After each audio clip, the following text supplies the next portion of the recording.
live for UFC 325 this Saturday. Hayjive and Big Gun MMA show, episode 2. I'm looking at the title right now. I have it as episode 1. So hey, last week was a test run. Now we iron out all the kinks. Okay, I gave out Modestus Bukauskas last week. That can't count as episode 1. Yeah, so we're ironing out the kinks this week. We're gonna get everything right. We might want to delete last week. Some of the takes after. Well, actually, we're gonna go through them. Right? Let's do it. I actually got the recap of how we did on the empty the clip, how we did on the 3-punch parlay. Okay. And how we did on the sicko parlays. You want to take a look? Big Gun empty the clip on Patty Pimblett. That's a dope picture of me though, right there, bro. Look at my tats. God, if I wasn't a coward, I would have fucking been in the fucking army looking like that. Yeah, military, I should say. BT makes you looking pretty good. Yeah, dude. Patty Pimblett did not get the. He did not check mark, but Josh Okett did. Josh Okett got it. Good. That was the best call I had on the entire card. I'm glad I chose it as my empty the clip.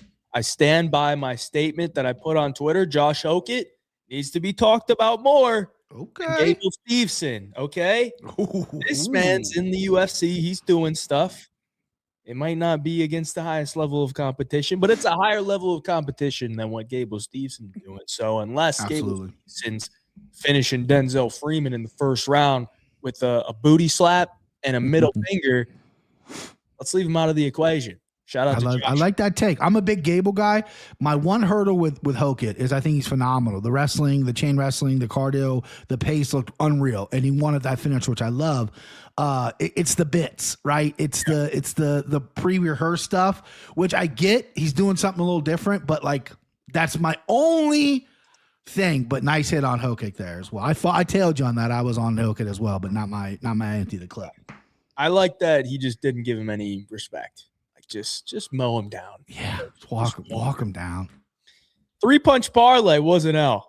Okett was the only leg that it hit. We hit the Okett leg, and then we were dead on arrival with Modi B. You got anything for the viewers after last week? I got nothing. My apologies. What I was gonna do, I tried to film it twice. So I have an 8-year-old and a 5-year-old, and I was gonna put the camera to the side and explain to them that dad gave a really bad pick out and I need you to smack me for my punishment for giving a pick out. It won't happen again. And they just really weren't connecting the way I wanted. They didn't want to hit their old dad. So I was going to send out a punishment for picking Modi B. The fact is he just did not look all that good. He looked good. He couldn't straight out his goddamn punches. There were times where I thought he could clip the old dead bag of Nikita Krylov, who apparently is not dead. He took some shots. Came back, won the fight. Bad read on my part. We'll learn from it. And obviously, we both were on Patty, which we both can agree wasn't the best game plan for old Pats. You know what I mean? I don't know what he was doing, but yeah, that's and then you hit on Okett. Okett's your boy. He's your cash cow right now. He's the most trustworthy guy on the entire card. I mean, 100%. Exactly what he needed to do. Get some of these chats. Am I late? Have we grilled Brian about Bukauskas? Grill me. Chats, let me have it. I fucking deserve it. Yeah. I mean, there's no excuse. There's no excuse. I was confident.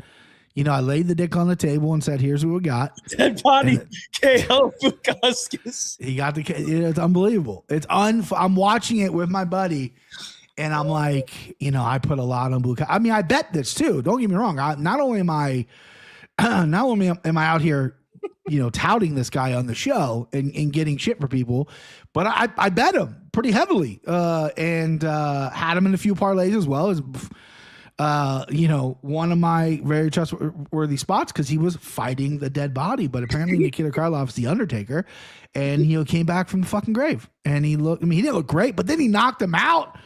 Oh man, those Tom Aspinall drinks that Modi B's been drinking, he might need to up his dosage a little bit because that wasn't it. That wasn't it, babe. The corpse came back to life, man. Trin Daddy, what's going on, Trin? Trin in the chat, Russ in the chat. All the boys. Big Drive Pod. We could have called it the Big Drive Pod, but we could have, yeah. We're still early. We could change it. I mean, listen, I'm flexible. Trent on a huge streak in 3PC. Yes, sir. Spark the blunt for Modi B. B. You need to. If I smoked, I would. But if I drank, I would have been drunk on Saturday. Tanner Jones, 3PC Tanner winner. Jones. What's up, Tanner Jones? I got your parlay slide locked and loaded, bud. I got your slide later, Tanner Jones. I don't want to go out of order, so you're gonna have to wait for it. I'm sorry. Stick around for the show, babe. Stick around for the show. Yeah. Let's check out the sicko parlays. Obviously, Okay, hit again. Okay, hit again. Okay, was the safest fucking leg, man. Man, look at that picture of me. Holy shit. Yeah, do you like that? Bro, why do I look like I look like a little person? like just my proportions of my face make me look like a little person, bro. Like the little stubby fingers right here, but I seriously look like a fucking like the. I look Italian, which is kind of cool. I wish I was Italian, but man, yeah, that's rough, bro. I love it. I love it though. I mean, you look like a sicko. Yeah, I mean, you're a fucking sicko, you know. We gun Petrie. We gonna be? I look like a little person in that picture. I mean, what is happening? That's so funny. Well, mine's not much better. Nah, my sicko parlay actually went 2 for 3, and fucking Umar Nurmagomedov. Come on, bud, show me something out there, right? Show me something. Mine is 1,600. You know, he did nothing. He passed the guard in the final 2 minutes of the third round. Like, what are we doing? Show me something. Show me some type of urgency. Act like you want to be there. You know, like because Davison clearly doesn't want to be there. So act like you want to be there. Go out there and do something. I need you to get a little bit of action going. Give me some life. It was dead after that. Didn't even matter that O'Malley got the decision. But wasn't that bad? Sicko. No. You almost get 18, almost 19-1, and you're one leg off from a guy that should have finished. I mean, let's be honest, right? A lot of people had that same read. He should have finished. He was a 38-year-old guy who missed weight.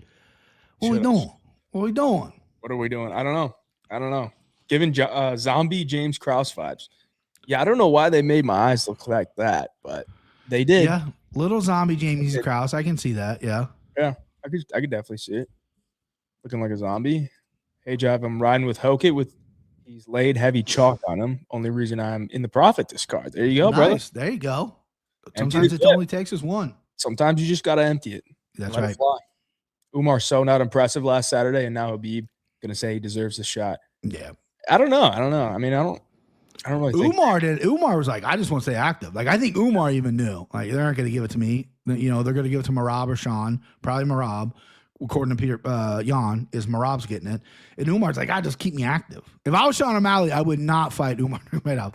You know, I would. If I was Sean, I'd be like, I'm sitting out for the title. Yeah. But if Marab beats Jan, they got to run it back a third time. And then there's no way Sean's fighting Marab a third time being 0-2. So a lot of things will work out here for old Sugar.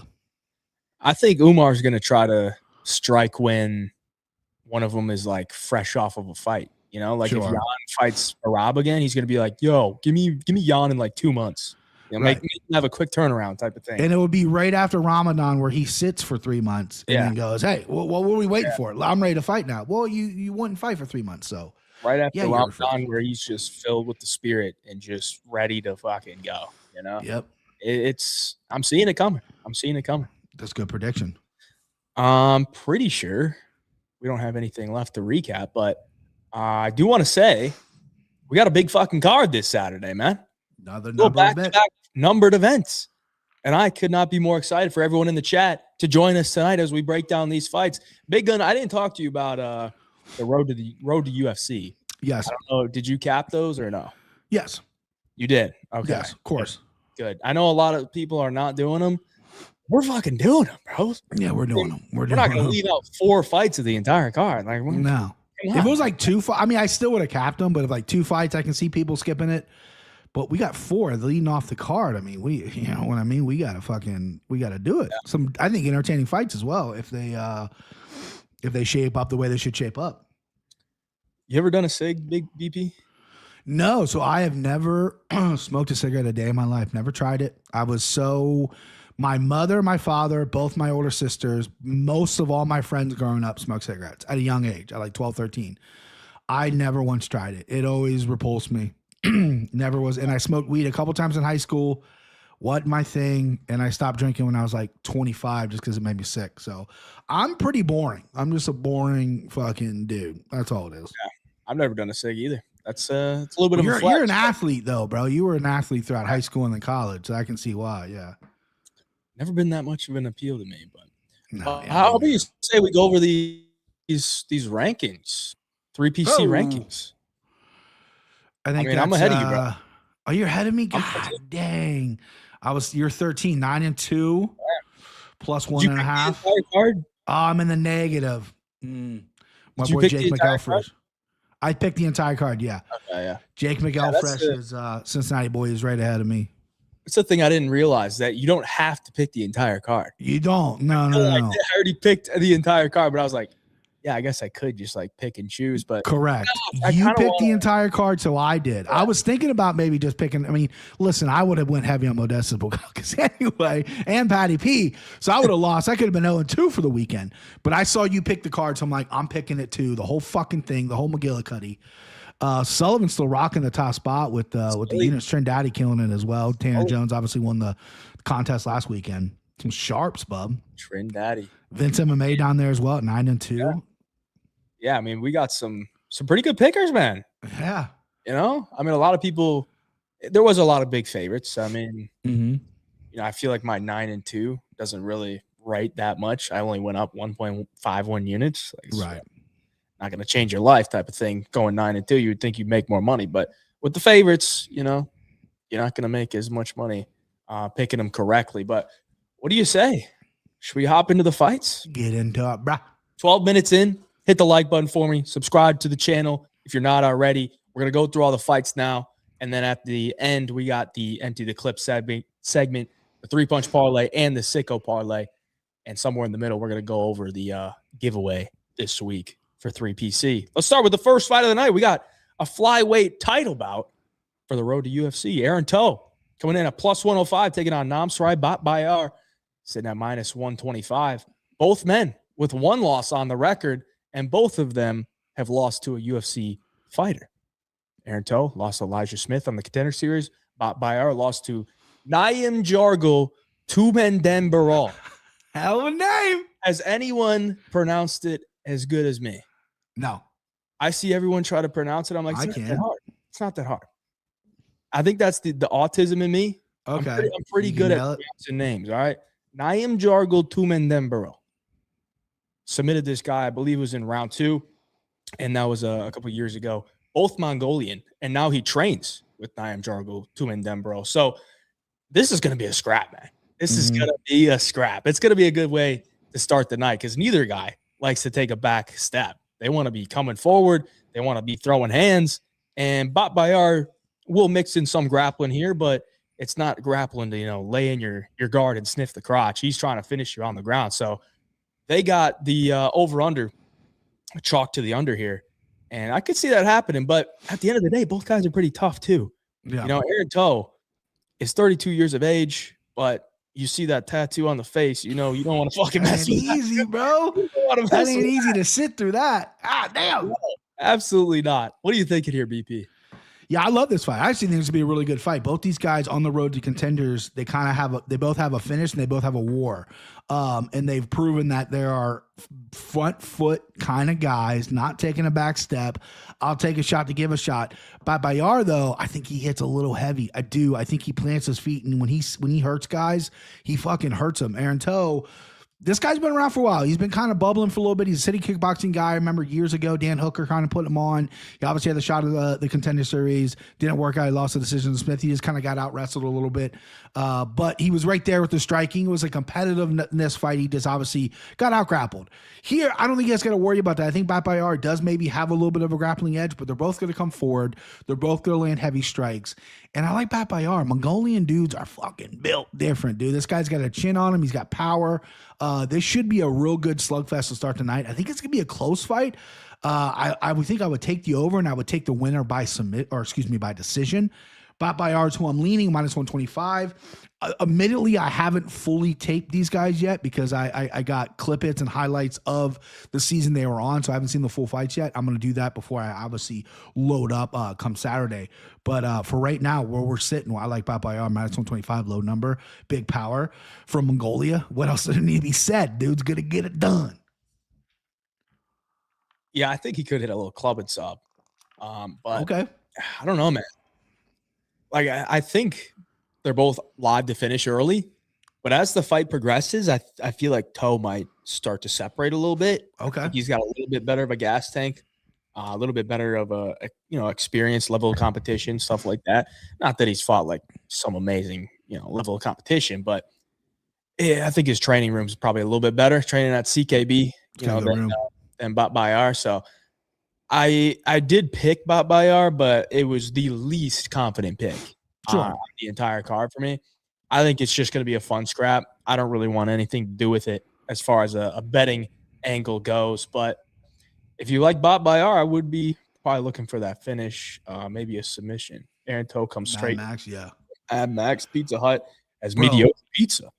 But wings are legit. I've never had Pizza Hut wings. Let me tell you something about that tattoo that Toe's got. That's not done by a gun. That's hammered into his fucking face with like a stick. That's like that tribal shit that they do. Like a lot of guys have it on their legs and their upper torsos from like New Zealand and whatnot. That had to have been so goddamn painful. Like, I have several tattoos. Hayden, you do too. Anybody tells you tattoos don't hurt are full of shit. And I just can't even imagine fucking getting it done like right through here with this fucking shit. So guys, next level tough. Face tattoos don't mean you can fight. I'm just saying he's next level tough. This should be a barn burner, though. This should be a fucking scrap. I'm excited for it. All right, moving on. Let's go to the bantamweight title out of the road to the UFC. We got Sulang Rangbo coming in at minus 260, taking on Lawrence Liu, sitting at plus 220. Lawrence Liu, 7-1. Sulang Rangbo, 10-3. Only 20 years of age for the 5'9" striker, taking on the 5'7", 72-inch reach, Lawrence Liu. I'm excited for this one, BP, because I got high hopes for Sulang Rangbo. Yeah, me too. This guy's going to be good. I think this guy's going to be a force to be reckoned with if he continues, making strides, because he's only 20. He's got 13 professional fights. He's one of these Enbo Fight Club guys from Sichuan, China, where they're basically orphans, and then they train them from a very young age if they, show some decent level of athleticism. And so he's been training for a very long time, and they start him young in their professional career. So he picked up a couple of losses. I think he started 1-3 in his professional record, and now he's, raked off 9 wins in a row. KO win in the first round of the road UFC, and then a decision win his second time out. But I was actually glad to see him win a decision, because I didn't know how he would do as the fight extends against a decent level of competition. And the guy that he was facing was mainly a wrestler, and he never really came close to finding a takedown on him. And I'm looking at Lawrence Liu, watching his tape. I'm like, this guy just does not look like a natural striker. It doesn't look like a natural MMA fighter. You can tell he's, pretty physical, but I think he's going to struggle getting his hands on Sulang Rangbo, because Rangbo is just going to be a lot faster. I think he's going to hit him with some counter shots. And if Lawrence Liu is shooting takedowns from a long way out, it's just not going to go well for him. So I like Rangbo here to get it done. What do you think, BP? Yeah, I couldn't agree more. I mean, Sulang Rangbo, what a fucking dope name, right? I mean, it almost sounds like Rambo, which is fucking just badass, right? Yeah. And Lawrence Liu, coming from, I think you believe he is an Australian city kickboxing guy, maybe New Zealand, can't remember. Either way, guy gets dropped a lot, gets hit a lot, gets put down a lot. He got put down 3 times in his 2 fights in the Contender Series, twice in 1 fight. Yes, he won both fights. He gets back up, but he's got that long neck, he's not really the tall man here, but he's got that tall man defense, almost like a Paddy Pimblett, where he keeps that fucking chin up in the air. And Rangbo, I'm going to call him Rambo at this point. Clean striking, crispy hands on this young man, crispy hands. Just like Trent said, this is something I was going to point out as well. He's been 3 rounds. He hasn't had to go out there and knock everyone out, and doesn't know what it's like to go second and third. This kid's a young kid, yes, but he's got some pop. He's going to hurt Lawrence Liu in this fight. Hopefully he can get a finish. He's proven to have that cardio, and where he comes from with his life story, those kids are literally, they're like, you want a place to stay? You're going to be a fighter. That is insanity. That doesn't get talked about enough. Yeah, I like Sulang Rangbo. Big here, -260 doesn't scare me. This could be a good parlay piece. The more I tape studied him, this was all done today, by the way, on the road to the UFC. I was watching all morning and whatnot, and this kid really stood out to me. Like really, really crispy striking, and for how young he is, only going to get better. And again, Lawrence Liu, hittable. He gets dropped a lot. He sees the canvas a lot. Yeah, it's Sulang Rangbo all day, baby. So there's someone to comment in the chat. Tags Rangbo or Sulang by KO. Don't overthink it. Don't overthink it. Don't overthink it, KO. We're not overthinking anything. That's KO. There it is. There I it like is. it as well. Not overthinking it. Lawrence Liu trains at City Kickboxing, but if you told me he trained under the Ben Askren striking realm, like I would believe it's rough. It's rough. It's not clean at all. Rough. Yeah. And you can tell, like, he gets hit because he walks at you with his hands in front of his face. Because they're like, dude, you got to keep your fucking hands up. Otherwise, keep your hands up. And he, instead of like keeping his hands up here, like any kind of technical stuff, he's like, yeah, they said keep my hands up. Like, brother. Yeah. Like the first time you spar and you're like, yeah, I just don't want to get hit. Like, I love when people spar for the first time and they're hunched over. They don't know how to stand anymore. And they're just like this. And you're like, how are you going to throw a punch? Like, the idea is not to get hit, but it's also to hit somebody. What are you doing? It's so good, dude. Yeah, I see the shots wrapping around the guard, going up with the uppercut. That uppercut Rangbo hit on the first round of Contender Series, that KO on Denis. So beautiful. I could see that again. So yeah, I'm sure Lou is probably going to be trying to shoot some takedowns. So I like Rangbo this week. Let's move it on to the featherweight title bout. We got Kaishiro Nakamura taking on Sebastian Szalay. Szalay coming in at -130. Nakamura comes in at +110. The 7-1 Kaishiro had a nice KO first round of the Contender Series. Comes back, wins a decision against a pretty solid opposition. Sebastian Szalay goes to decision his first time in the quarterfinals, and in the semifinals, he finds an early round 1 KO. I think this is going to be a really good fight. I think both guys are UFC level, but only one of them can win this fight. Who you got, BP? Yes, I'm a sucker for Japanese MMA. I just am. I'm an old school kid. I grew up with the Pride days, and I love when Japanese MMA. It's starting to turn around. Obviously, we have some real prospects. For a while there is dead. Nakamura looks pretty good. Looks good, and this is a good matchup for him, I think. Here, Sebastian, his nickname Seb. He just doesn't do anything great for me. He's very slow on the feet. He throws a lot of kicks. He spins a lot, but he doesn't really spin with a ton of purpose. He's got an okay wheel kick. He's got an okay lead head kick. But I think Nakamura can take advantage on the ground. I think he can take advantage standing as well. I think his aggressiveness and his overall power is going to lead him here. I mean, Nakamura, his offensive wrestling is decent. His defensive wrestling needs work, but I don't think Seb is going to come in there and want to really wrestle. I think he's going to want to try to point fight. He's going to want to stay on the outside. He's going to land those kicks, land those hands when he can, get Nakamura frustrated. But plus money on Nakamura, I'm going to take him. I'm going to take the aggressive guy here. Hopefully going to clip Seb, who I do think is hittable. I think his hands are pretty slow. Kicks are above his hands at this point. And again, another Australian guy coming in. I don't know where he trains with. Is this the Compton kid that trains with Steve Compton? Either way, I like Nakamura here. I think Nakamura is going to get it done. I would love a finish. Don't know if that's going to happen. Maybe later in the week I'll decide on a finish. But yeah, give me Nakamura. Yeah, Szalay fights out of Perth. Perth, yeah.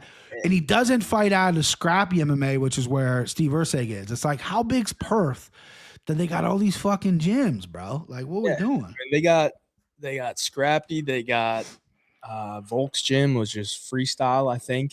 And then Madalena, he comes out of scrappy, right? Scrappy, yeah. They say Szalay fights out of Luistro Combat Academy, which I also think is where Quillen Southill fights out of. Okay. Oh, yeah. Solid gym, solid fighter. I watch him fight and I'm thinking he reminds me a lot of Volkanovski. It's just the way that he's built and kind of footwork, and he's going to stay at range, use his footwork to hit you and then get out of there. He's facing a longer, taller striker as well. And I think this is going to be mainly a striking match. I don't really see any wrestling. I think if anything, Szalay might try to wrestle, but I don't know that he's going to have a ton of success with it.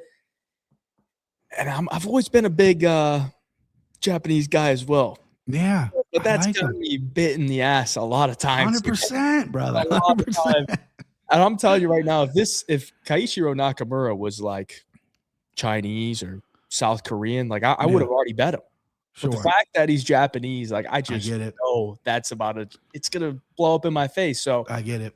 I want to. I really do. I picked Nakamura to win, and I want to bet on him because he's the underdog here, and I think it's going to be a striking match. And he's longer, and he's a good striker. They say that he's modeled his striking stance from like Conor McGregor, which I don't know if it's completely like that. Which Conor McGregor though, like long stance, karate, 145 Conor, or when he came back from the Mayweather Conor, which one we lean in here? Probably vintage Conor. I hope so. He doesn't have quite the like speed and snap, but he is long, and I think he's going to be able to compete on the feet. I like that he went to a decision his last time against a tough veteran, I would say. I forget the guy's name. I think it was Kaiwan Lee or something. Tough guy. And he went to decision and didn't really look like he had any cardio issues. So I think it's Nakamura, man. I mean, Szalay, you get all the finishing upside with Nakamura, and then Szalay, he's been to like some close decisions. The only fight that he lost, I think, was a split decision. But a lot of the fights that I've seen on the regional scene, like they're pretty close. He's not really like separated himself. That's what I noticed too. He's not pulling away enough. And I think a close fight, Nakamura doing damage in the UFC. Yeah. I mean, the ball can bounce his way again. Not saying that. That's why the number's so low. But I like plus money, babe. I do too. Shawnee 719 with the new membership. Shawnee, what's up, bub? Congratulations. 719. Don't know the area code, but shout out 719. Shout out Shawnee. Why is Nakamura not the favorite when he has a way better record? It doesn't have a way better record. I think he's fought maybe like his last fight was a good competition against the dude with the tattoos covered all over his body. Perth MMA fighters fighting Crocs as side quests. True. Probably true. Perth guys like Pat? UFC Pat, what's up, baby? What's up? Yeah, give me Nakamura. I wouldn't mind a little shot on like a KO if the number's nice, but Szalay is tough, so maybe it's going to be a decision. Moving on. The final road to UFC title bout we got. Sang-Woo Kim taking on Maron Fan. Fan comes in at -150. Kim plus 130. This is also going to be a good fight. If you're sleeping on these road to UFC fights, like you're missing out, man. These are some good fights. They really are. Real good fights. Kim comes in 13-3, 4-1 in the last 5, 32 years of age. So he is the much older fighter in this matchup, but with age comes wisdom, and with wisdom comes strength. Maron Fan, 25 years of age. I believe he trains out of the same academy, Louis Drew Academy in Australia, or no, it's Team Compton. It's Team Compton. That's the kid that's okay. Yeah. I knew one of them was trained by Steve Compton. Yeah. He is from Australia, trains in Australia. They call him, this is two of the best nicknames in the entire UFC. Hit me with it. I mean, we got Sang-Woo Kim is what's his fucking name? I forget it. I think I know it too, and I can't remember it either. Frogman. Oh, I got Frogman. Yeah, Frogman. Yeah, Frogman for Sang-Woo Kim, and Maron Fan is the street Buddha. Whew. I mean, come on. Hey, who's taking it, BP? Man, the street Buddha. He's 8-2. Those 2 losses are against Szalay Kid, who's on this card. He's undefeated in the UFC, right? So his 2 losses are against a high level guy. Like it's the only guy he's ever lost to. But his other record besides that, it's not that great. When you're in the Australian MMA world, you typically kind of fight the same people over and over again. That's why he fought Szalay Kid twice. And you go and you beat who you got to beat. Sang-Woo Kim, obviously coming from North Korea, not North Korea, South Korea. He's going to have a good judo game. He's a little bit slow paced. He fights at the way he wants to fight, and he slows the fight down. Maron Fan, isn't a guy that really jumps off the page to me either. He's well trained. He's well schooled. He obviously has those 2 losses where I think maybe he just got the better of him in those fights. He's got a long reach here at 75, which being the shorter guy, 4-inch reach is nasty here. I think it's gonna be a close fight. I literally wrote down decision. I probably won't play a money line in this fight. I'll definitely dig into the props. I'm gonna go Kim though. I'm gonna go Kim at plus 130. I don't think Maron Fan should be that big of a favorite. If I'm being honest with you, I think he's just an okay guy, and I think Sang-Woo Kim can get it done. He looked pretty good on the Contender Series as well, road to the UFC with 2 finishes. So give me the Korean. And I saw Trig Nasty wrote Not Trindaddy. I think she's a female. Trig Nasty wrote 1738. Yeah, baby. Whatever that. Who sings that? Who's 1738? Fetty Wap. Fetty Wap. There you go. Yeah, the one-eyed man. 1738. Yeah, give me Kim. South Korea, not North Korea. I apologize. I said North Korea. Imagine if there's a North Korean fighter and he looks exactly like the dictator with the bowl cut and everything. He shit his pants in the octagon. Yeah, give me Kim though, bub. Yeah, I gotta agree, but I'm not like super. I'm not running to anything. Yeah. Nobody is. If someone texts me like, yo, who do you got on the road to UFC? Like, that would never happen. But if one of my friends texts me, you got the road to UFC, I'm not giving Kim out like as my first play. But again, I do like him in this spot. I do too. I think he kind of reminds me of Anthony Hernandez in the way that he fights, where he's trying to drag you into bad spots, but he also puts himself into bad spots early because he's so aggressive. I think Maron Fan probably wins round one because Fan's got good takedowns. Kim, to me, I don't really think he has like elite takedowns. I just think he likes to bully you and then drag you down.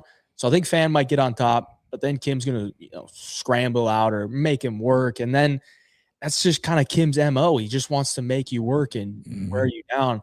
I don't know that he's going to be able to finish him, but I will say I think Kim probably does the better work as the fight progresses. So I think it's a close fight. I do side with the slight dog in Sang-Woo Kim, but I wouldn't mind like either fighter wins by sub or something, like a fight ends by sub, because I think it's just going to be a grappling match. I do too. Yeah, scrambles.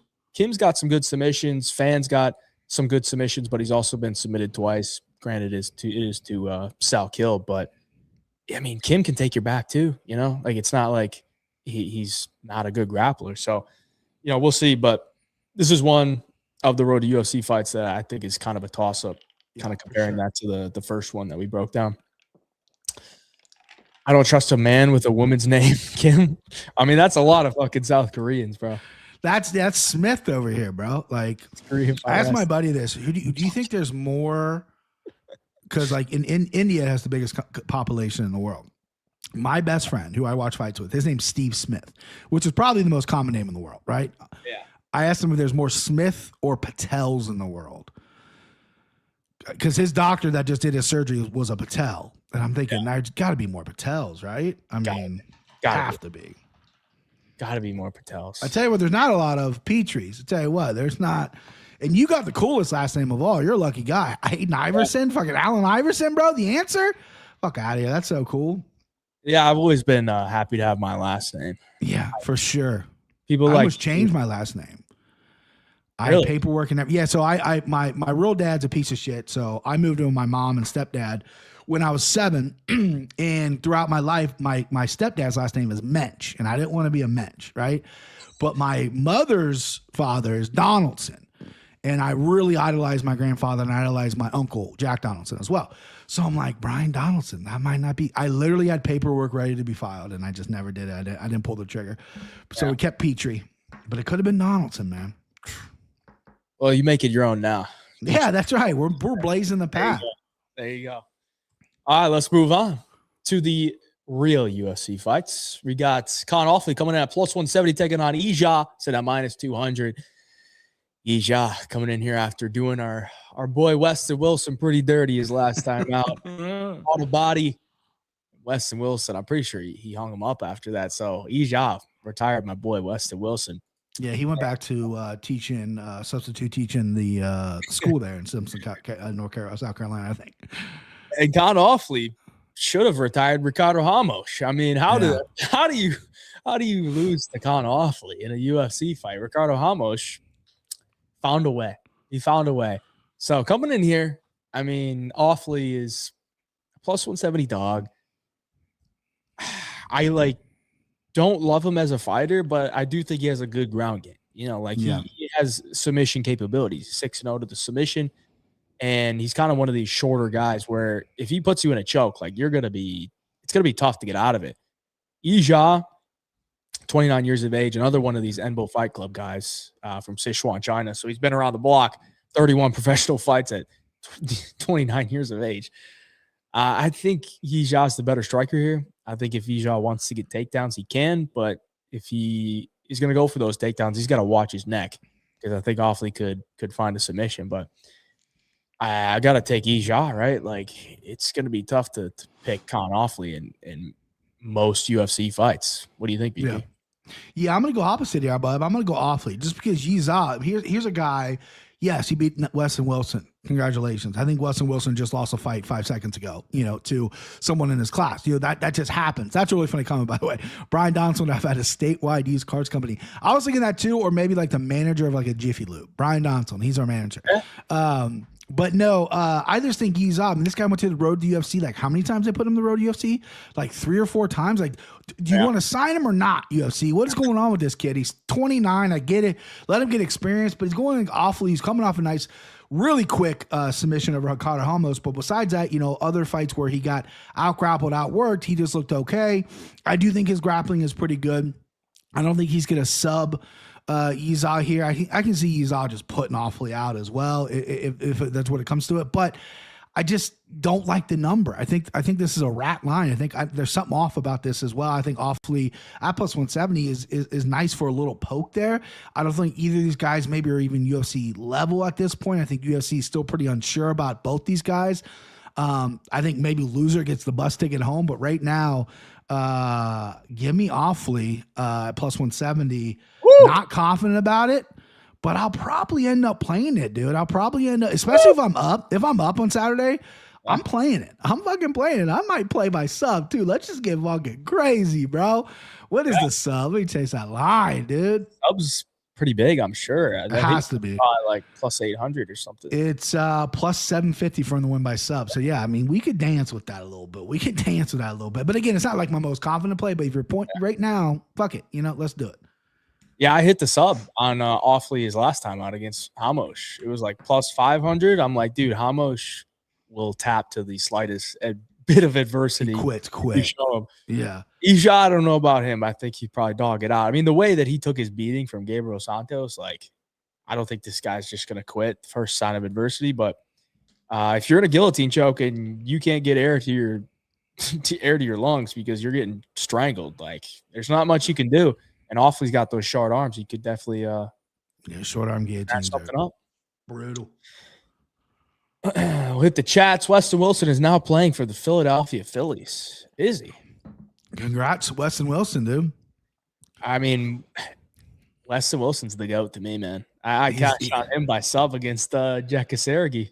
Round 1 sub. Did you get him? Yeah, I did. Yeah. I think I played him against Jonathan Brito as a huge underdog. I think I sprinkled on him a little bit because I'm like, oh, what the fuck? He's probably like Wonder Boy. He can stay away from Brito for 3 rounds. Nah, he got fucking deaded. He got killed. He did roll for that leg lock, though. Hey, we had a shot. Brito just said, I don't believe in your fucking leg lock. Let me smash your face. Yeah, right. Oh, that's cute. You got leg locks in South Carolina? No, I don't think so. I overrate fighters like this that have a 5-inch reach advantage, especially Yizha doesn't use his reach. True. Right. Not every fighter. Stefan Struve was the worst at it. He had this huge long reach. Didn't know how to use it. It's like, you're 7'10", dude. Use your reach. He didn't. He fucking didn't know how to use it. The odds on Ofli sub were awfully juicy. Plus 500, bro. Darce choke would be taught automatically if you have a good wrestling with a big wingspan. Yeah, it should. Definitely 100%. Should. I never understood why like high-level wrestlers don't really embrace jiu-jitsu. Like Bo Nickal's starting to, but like Ben Askren said, my biggest regret in career is I never did jiu-jitsu. I just did. I didn't need it. I had wrestling. Imagine Ben Askren who took everyone down besides Masvidal.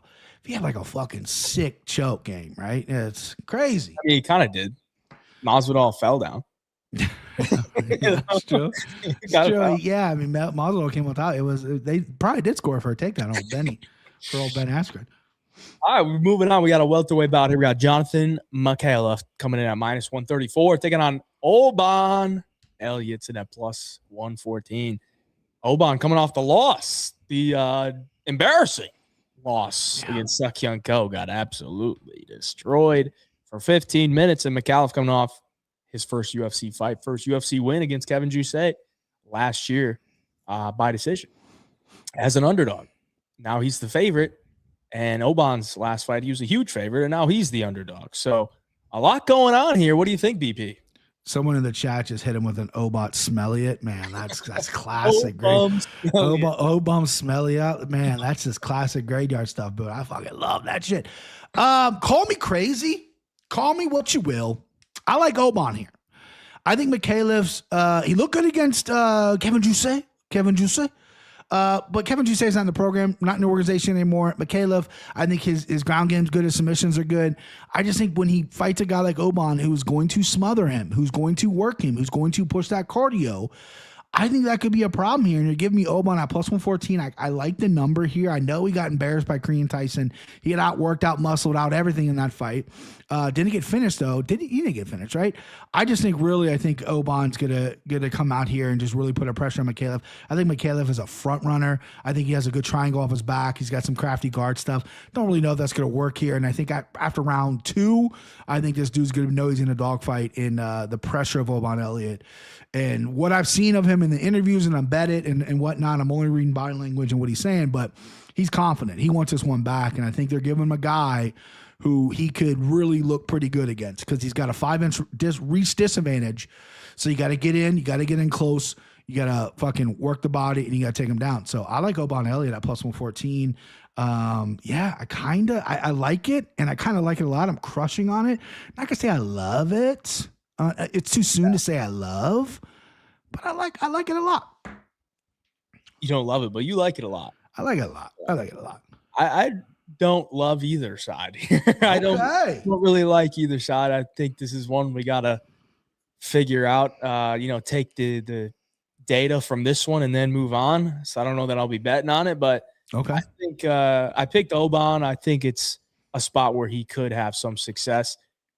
I just think he's super inconsistent, man. Like, yeah, I don't know what he's doing sometimes. Like that Preston Parsons fight, he looked amazing. Yeah. But then he's getting nearly knocked out by Val Woodburn. And then he's going to Val Woodburn. And then he's knocking out Basil Hafez, who had never been knocked out before. And then he's getting just destroyed by Sukyung Ko. And if you know anything about me, BP, I never believe in these Cage Warriors guys. And when I do believe in them, they always let me down. There are some exceptions. The Ian Garys of the world, the Elliott Taporis of the world. Like, there are some exceptions, right? But you forgot a name. Patty. The Reese McKees of the world, bro. Well, he was a double champ over there, guy. Exactly. No, I'm just kidding. I'm just joking. Shout out Reese McKee. You're going to get a third shot in UFC someday about it. Guarantee it. And I didn't even realize until I just started talking about it, but Patty fucking Pimblett, bro. Oh, yeah, Patty fucking Pimblett. Connor kind of set that up for everyone. Connor was the double champ over there. He came over. That really, Cage Warriors is a great organization for Europe, but that really set them like, yeah, whoa, because Patty was, they're all of a sudden Patty he came next. A lot of people came after him. Mason Jones was over there, double champ for a while, and I think Mason Jones is an entertaining fighter. I don't know how high level he is, but that's interesting that you have, because I'm kind of the same way. I used to really rate them high. I would mention it like, hey, Cage Warriors former champion. They got experience, blah, blah, blah. And then you really think, well, hang on a second. These fucking Cage Warriors guys aren't doing shit. Why do I keep mentioning that? You know what I mean? LFA coming over there and having a good run in there, I think is more important maybe than Cage Warriors at this point.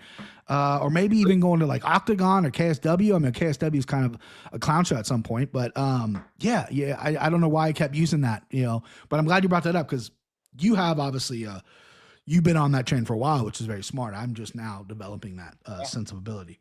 What happens like 90% of the time is if they fight on the Contender Series, they might get exposed. But if they win, they're going to get into the UFC and they're going to get matched up pretty lightly. And then eventually when they meet their match, they're going to get fucking destroyed. Yeah. That's what happened to Patty. That's what happened to Oban. You could look at, Loner Kavanaugh looked amazing. Then he gets knocked out by Charles Johnson. There's so many examples of it. So now I feel like this is clearly a step down from Sukyung Ko, right? Yeah. So this might be a winnable fight for Oban. So that's why I kind of think, he's the side here, especially as the underdog. But I doubt that I'm going to get involved. Not gonna tell you. I think it could be a grappling match too. Like Micallef's more of a grappler. For sure. And, his last fight against Trusette, it was all stand-up. Right. I'm like, dude, why aren't you grappling him? But he didn't really need to. because Doucette was just eating everything. He just wasn't giving him anything. Yeah. Yeah, that triangle choke on the. He's got several triangle chokes. But yeah, Doucette fight. I mean, landed 85 strikes, knocked him down once. Didn't need to go for a takedown. I don't really know how clean his takedowns are, but I think Oban's gonna initiate the takedowns. He'll clinch work, beat him up, and then issue a takedown. Again, Micallef is pretty has shown to be nice off his feet, but or off his back, excuse me. But we'll see, man. It's an interesting fight. I'm glad you're staying away from it. These are the fights that I should tell myself. You're a more seasoned, smart gambler than I am, because these are the fights that I should stay away from. But I have a lean on the plus money, and the plus money stares at me like a blonde with some big tits. Yeah. So I'm like, I gotta fucking take a shot. You know what I mean? Gotta go take a shot. You know, I've never been afraid of rejection. I'm not afraid of losing, but you gotta take a shot. That's how I say that a lot of times, where like I'm probably just gonna lay off, but then by Saturday I'm like, just fucking take the shot, man. Just take the shot. And then you lose. If you lose, then you're like, what are you doing? You're an idiot. You have it written down here not to do it. But if you win, you're like, yeah, honey, yeah, sure. Order that extra pizza over there. Yeah, we're good for the night. All right, let's move on.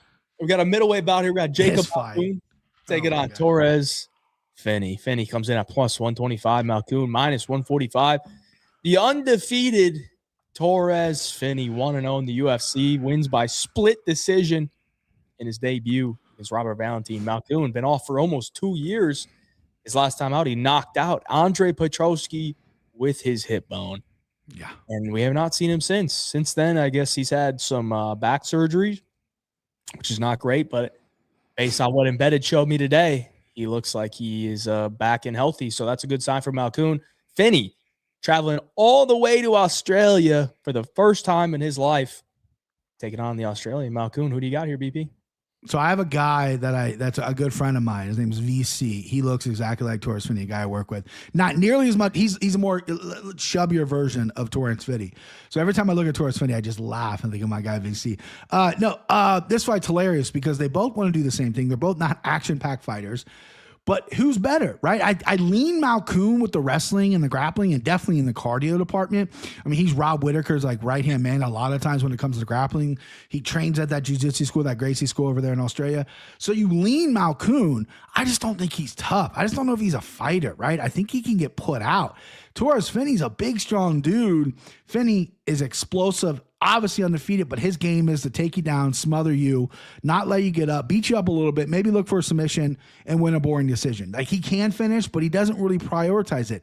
If I'm Finney and if I'm in Finney's corner, I'm going, bro, swing for the fucking fences. We can clip this guy. Doesn't need to go early. Doesn't need to go to the ground. You don't got to fucking break sweat. Clip him. Because his defense on the feet's not that great. I think he's going to shoot in quick. I think Finney can clip him quick. I have Malkoun circled here as my victor because I do think he's a better grappler. But I just saw that Finney was by knockout as plus 600 on Bet365. So we're going Finney. I can't get away from that notion that he's going to clip Malkoun. Now, he could get submitted and get dog walked and look like an idiot. And I could be sitting with that $600 or plus 600 ticket looking like a fucking jamoke. But I'm really willing to dance with it. I'm certainly willing to dance with it. Torres Finney, I mean, look, the size of the guy.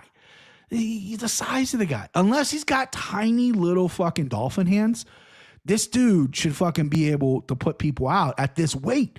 Give me Torres Finney. I'm switching my pick. I'm going Torres Finney, excuse me, plus 600 by the knockout. I got to dance with that, bud. I got to dance with that. Little underdog shot for BP on Torres Finney. Lest we forget, Finney now training under Daniel Cormier's academy fight team. I did see that. That's good signs for Finney. Cormier will be in the booth. I did the Embedded though. Whoever Finney is cornerman is his country boy. He's ready. He's ready to go. He's ready to go. Yeah, this boy's ready to go. I ain't never seen him look so good hit bitch. He's ready to go. I'm like, who the fuck are you, bro?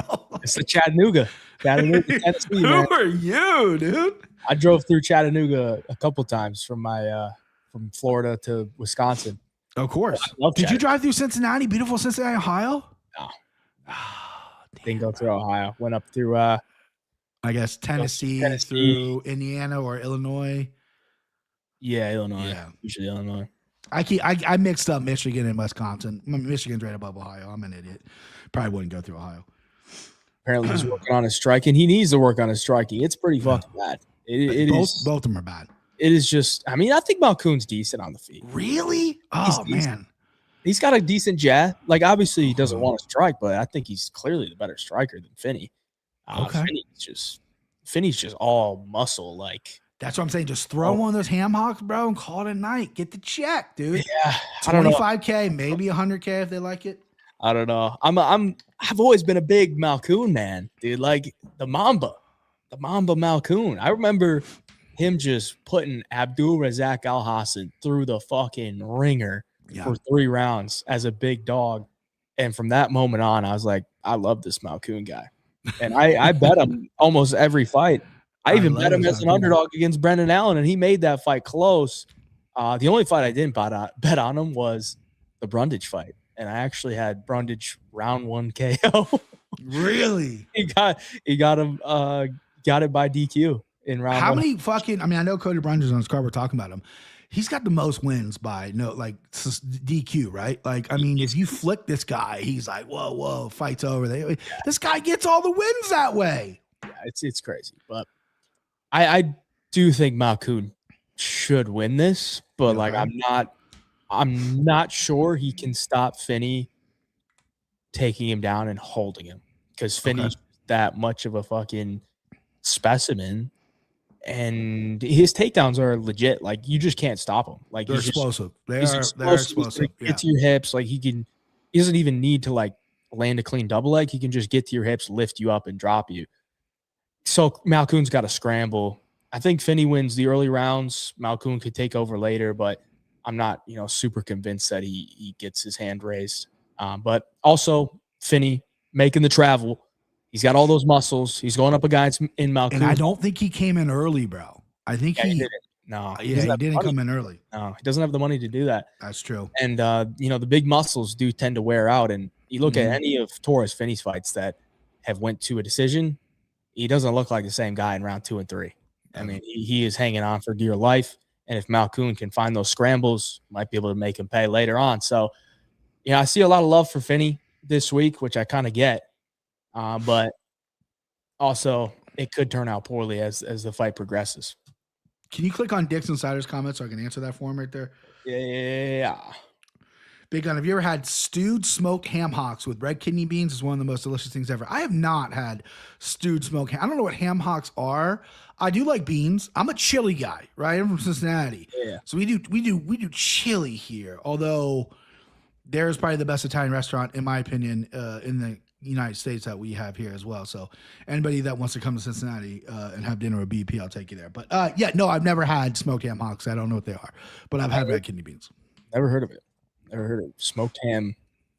You're from Wisconsin. You're known for cheese. You're a cheese guy? Oh, of course. Yeah. Okay. I'm a big cheese guy too, but you're from Wisconsin. I figured cheese is on the menu. Are you a beer guy or no? No.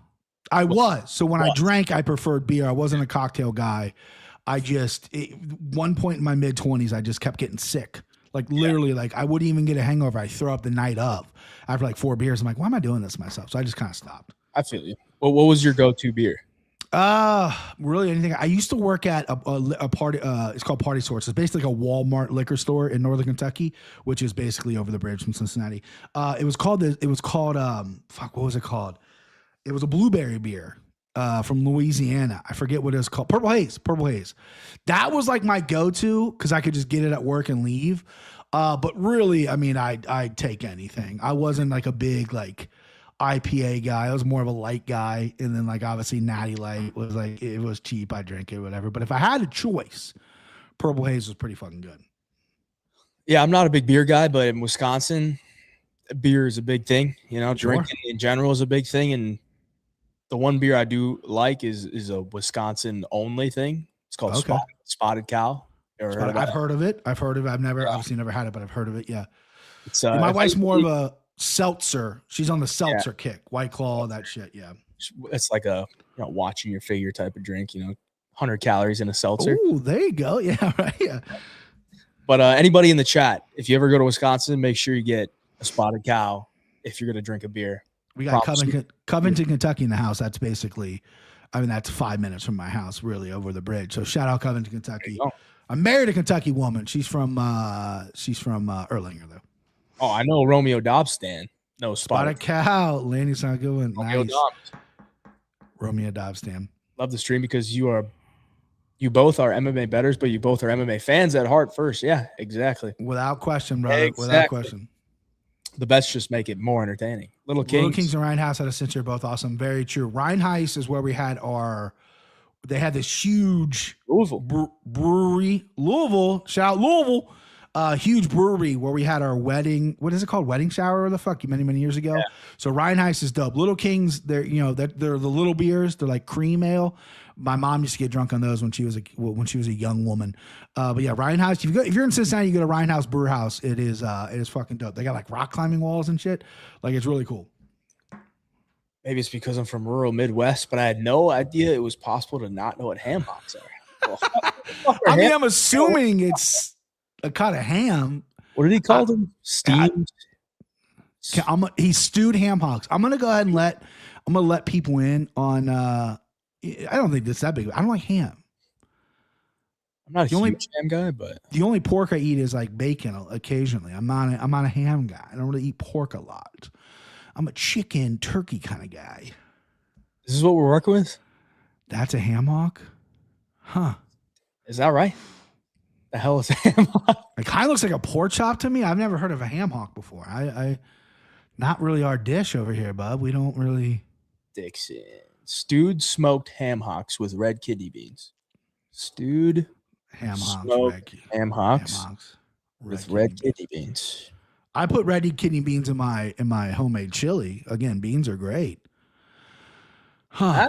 I could get down with that. I mean, it looks like a stew. Yeah. I mean, it looks like a fucking, I could. Yeah. Again, I don't like ham much, but I mean, if you serve that to me, I wouldn't be impolite. Like, I don't like it. I'll fucking make my way around it. Now that just kind of looks like shit. Yeah, that's not good. Okay, that's bad. That's bad. That kind of looks. I prefer the top row of them as opposed to any of the other ones. Oh man, thanks for the getting off track there. That's what this is all about. Let's have fun. Let's let our hair down. We'll get back to know each other. Yeah, here we go. Anybody's watching this back, I'm sorry you didn't have to, or that you had to go through stewed ham hocks, but sometimes you just got to do it. You got to do it. All right, we'll go to middleweight bout. Here we got Cam Rousson coming in at minus 360, taking on Cody Brundage. Brundage sitting at plus 295. He has pulled the quadfecta. You know what the quadfecta is, BP? Please tell me, buddy. You get a no contest, a draw, a win, and a loss, all within 4 fights. So what the fuck is going to happen in this one? I'm not sure. I mean, what can he do? He can't do anything else. He's completed the quadfecta in 4 straight fights.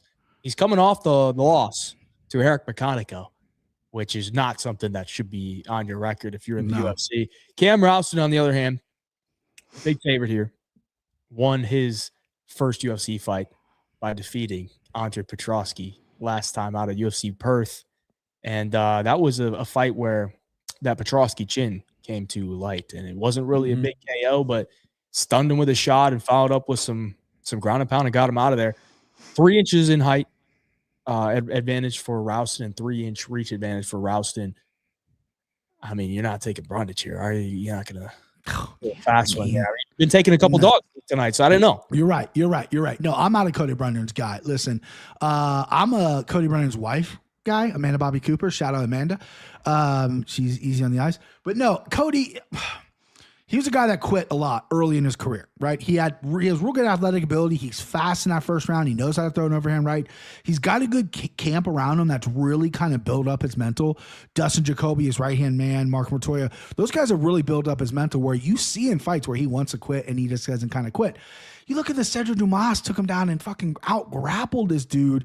And this dude's supposed to have some wrestling chops, right? Cam Rawson's a guy, minus 360, I think is kind of crazy. I get the competition. I get who he's fighting. And I think, having a nice win over Andre Petroski is good. But, Cam Rousson, minus 260 is tough. I mean, he got Torres Finney on the Contender Series. Like, Torres Finney fucking bodied this dude, right? He had to come back and get a win before he's even allowed in the UFC. He's in Australia, so he doesn't have to travel, which I like. It's going to be Cam Rousson for me. I'm going to have to touch the finishes. I can't take that money line. Minus 260 is crazy. Cody can get hurt. Get hurt to the body, hurt to the head. He does fire back at times. He has been finished several times in his career, so we're going to try to find a finish on the Cam Rousson side, but I'm just not really sure. But no, I can't, with good conscience, take Cody Brundage, even though Cam Rousson, I think, is overinflated at minus 360. I think that's a little too high for him. Either way, yeah, give me Cam. Simple rule. Always bet against Brundage. That's a great fucking rule.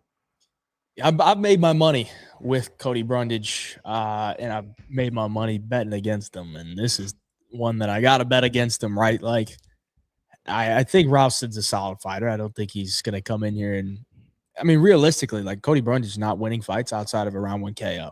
Like, I'm pretty sure that's almost, I think that is every single one of his fights. He's won by round 1 KO.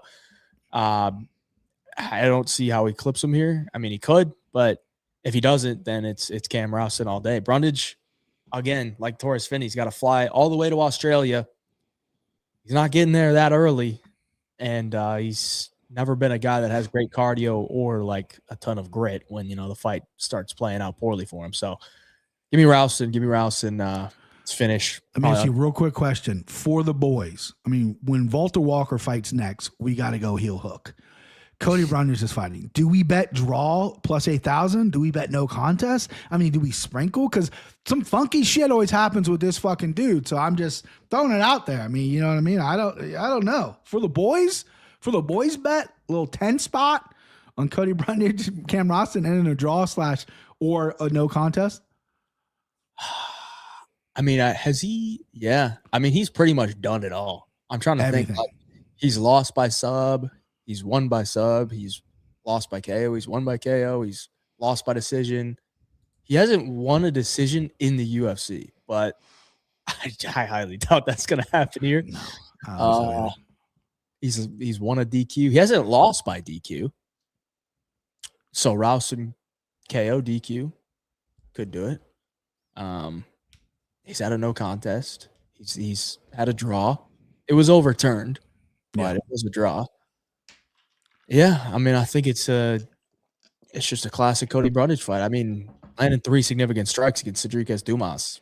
That's the fight that's burnt. Whenever you watch a fighter, a cap a fighter, to me, at least the way my simple brain does it, is a fight. There's always a fight burned in my brain. That was the one burned in my brain. Cedric Dumas has no business being in the UFC, and he out-grappled this dude for 3 rounds. You landed less than 5 strikes, which is just insanity. You know what that fight was? That was after Cedric Dumas got submitted by Joshua Friend. Yeah. And Brundage just kept pulling guillotine on him. Every single moment he got the chance to pull a guillotine on Gilly. He still does it. He still jumps to Gilly quite often. He loves to jump to Gilly, but he was like certain, like, if I jump a Gilly on this guy, he's going to tap. And he just kept getting out of it. And he was like, fuck, this is not working. Like, what do I do now? Okay, I'm on my back for this round. All right, round 3. Jump to Gilly again. This guy stinks, this guy. Dumas got subbed by Dante Johnson. Yeah, that was crazy, bro. The Dumas chart. All right, we'll go to the feature prelim. We got Junior Tafa coming in at plus 215, taking on Billy Alakana, set at minus 255. Alakana, 2-1 in the UFC on a 2-fight win streak, goes out there and beats Ibo Aslan by decision in a very forgettable fight, and then comes out against Kevin Christian, clubs and subs him in the first round. Junior Tafa, it's not looking good, bro. 6-4 in his professional career, 2-3 in the UFC. His wins in the UFC: Parker Porter, Sean Sharaf. Moved down to 205s last time out to take on Tuco Tokos. And there's not many guys that I would take Tuco Tokos to win a UFC fight against, and I took Tuco Tokos to beat Junior Tafa. And I got a lot of shit for it. Wow, good for you. Junior Tafa is just that bad. Now, I will say this. Coming into his second fight in the weight class, might have a better, weight cut, might be a little bit more prepared. But if Billy Alakana wants to take this fight to the ground, he should look minus 255. But if he wants to, or maybe the UFC's in his ear. You know how that happens sometimes, right? Mm-hmm. Maybe the UFC's in his ear. You got to put on some fun performances because, going to that decision with Ibo Aslan, it's not going to cut it. I know he got the KO last time, or the club and sub last time against Kevin Christian, but if he comes out here and just strikes with Junior Tafa, he's not looking minus 255. Because Tafa's not a bad striker. He just has no ground game. So, I want to say Billy Alakana gets this one done pretty easily, but it all comes down to his game plan. And I don't know. At minus 255, do I want to roll the dice betting on his game plan? Talk to me, BP. What do you think? Yeah, I don't know what the Tafa brothers have over either the matchmakers, Hunter Campbell, Dana White. Do they got like sex tapes hidden away? Do they like know some like hot chicks over there in Australia? What is going on? Because neither of these guys should be in the UFC. But yet they keep getting shots and they keep getting favorable matchups. I mean, Junior Tafa got Turcos Tokos his last time out. I remember being on the Anakin flooring, burying Tukos Taco, saying this guy stinks. I'm going Junior Tafa. This is blah, blah, blah. Right? I was wrong. And John was like, yeah, I don't think Tuco Tacos is all that bad. What? What do you mean? Now I know Junior Tafa's that fucking bad.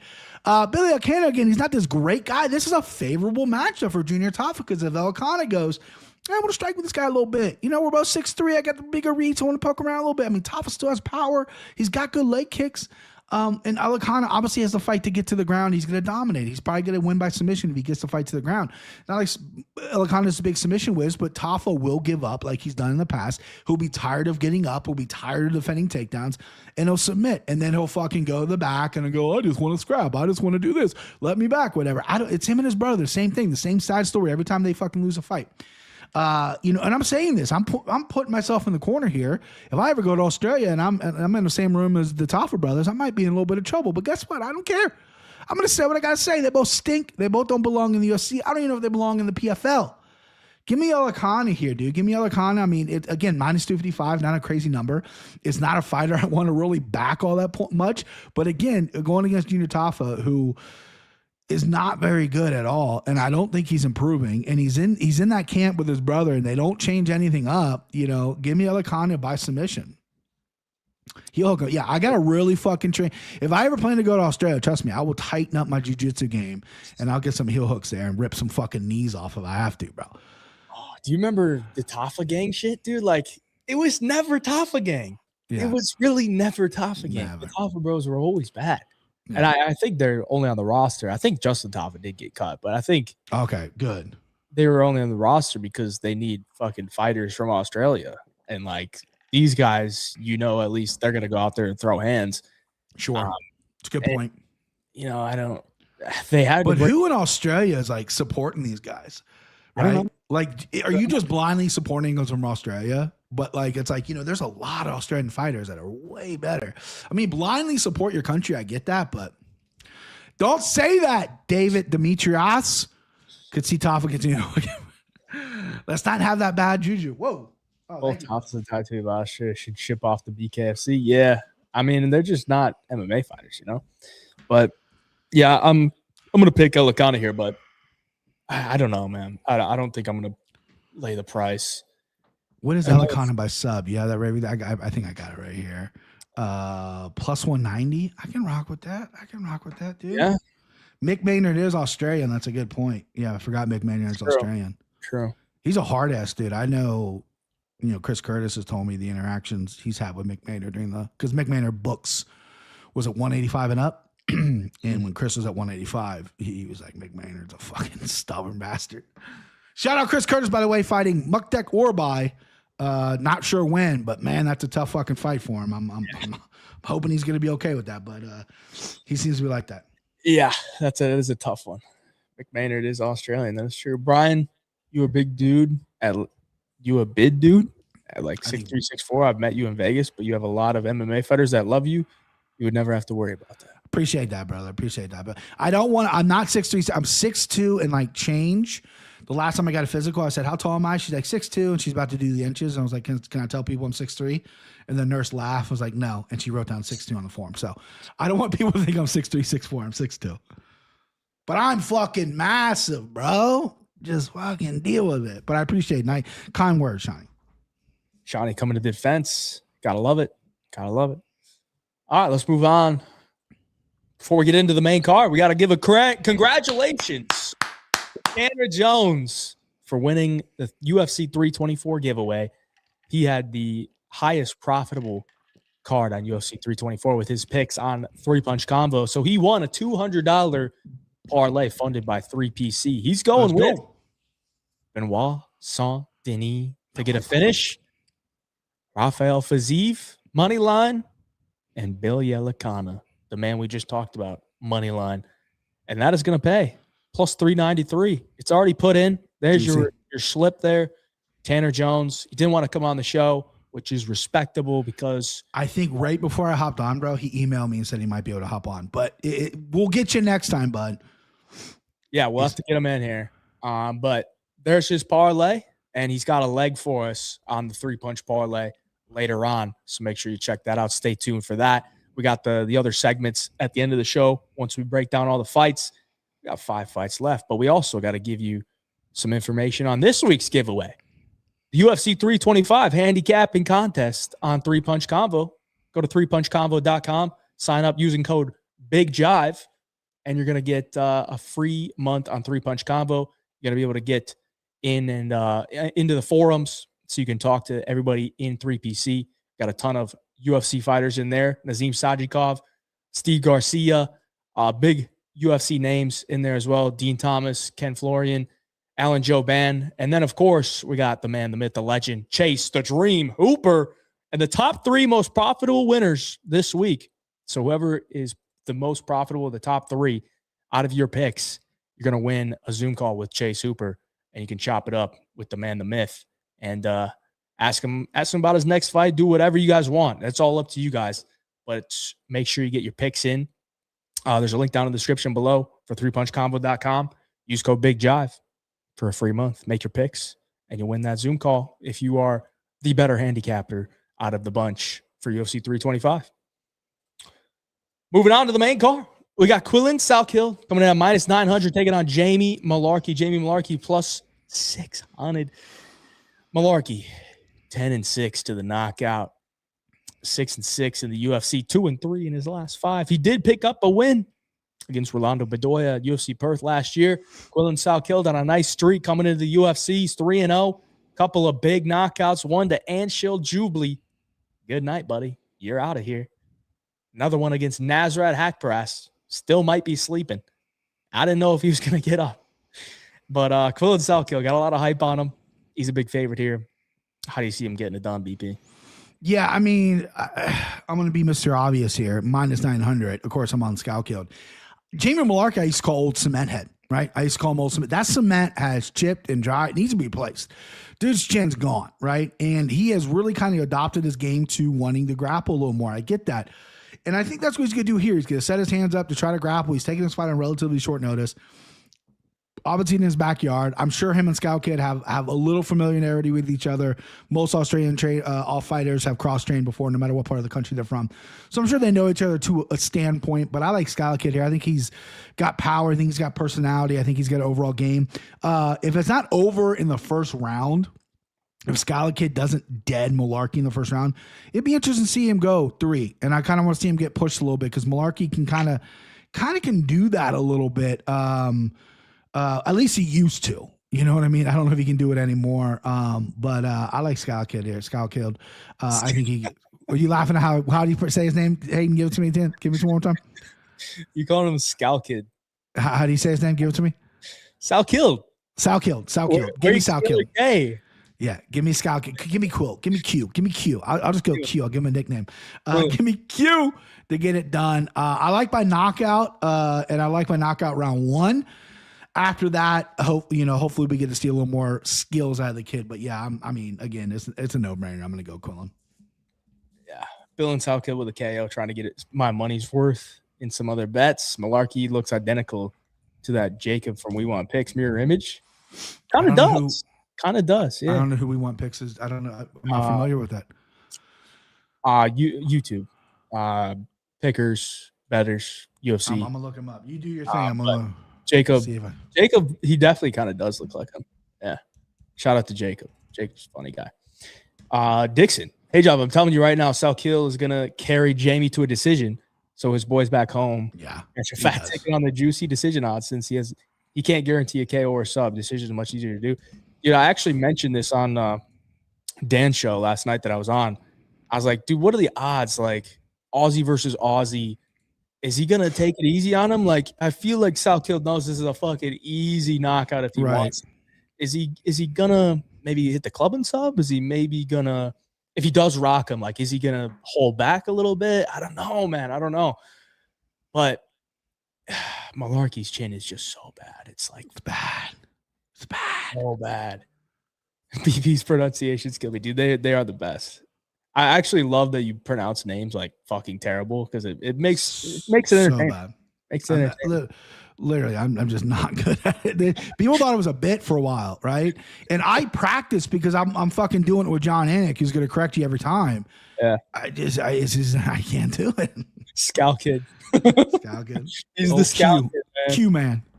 Still saying Bukakis too. Yeah, it's always gonna be wrong, brother. Everything I say is gonna be wrong.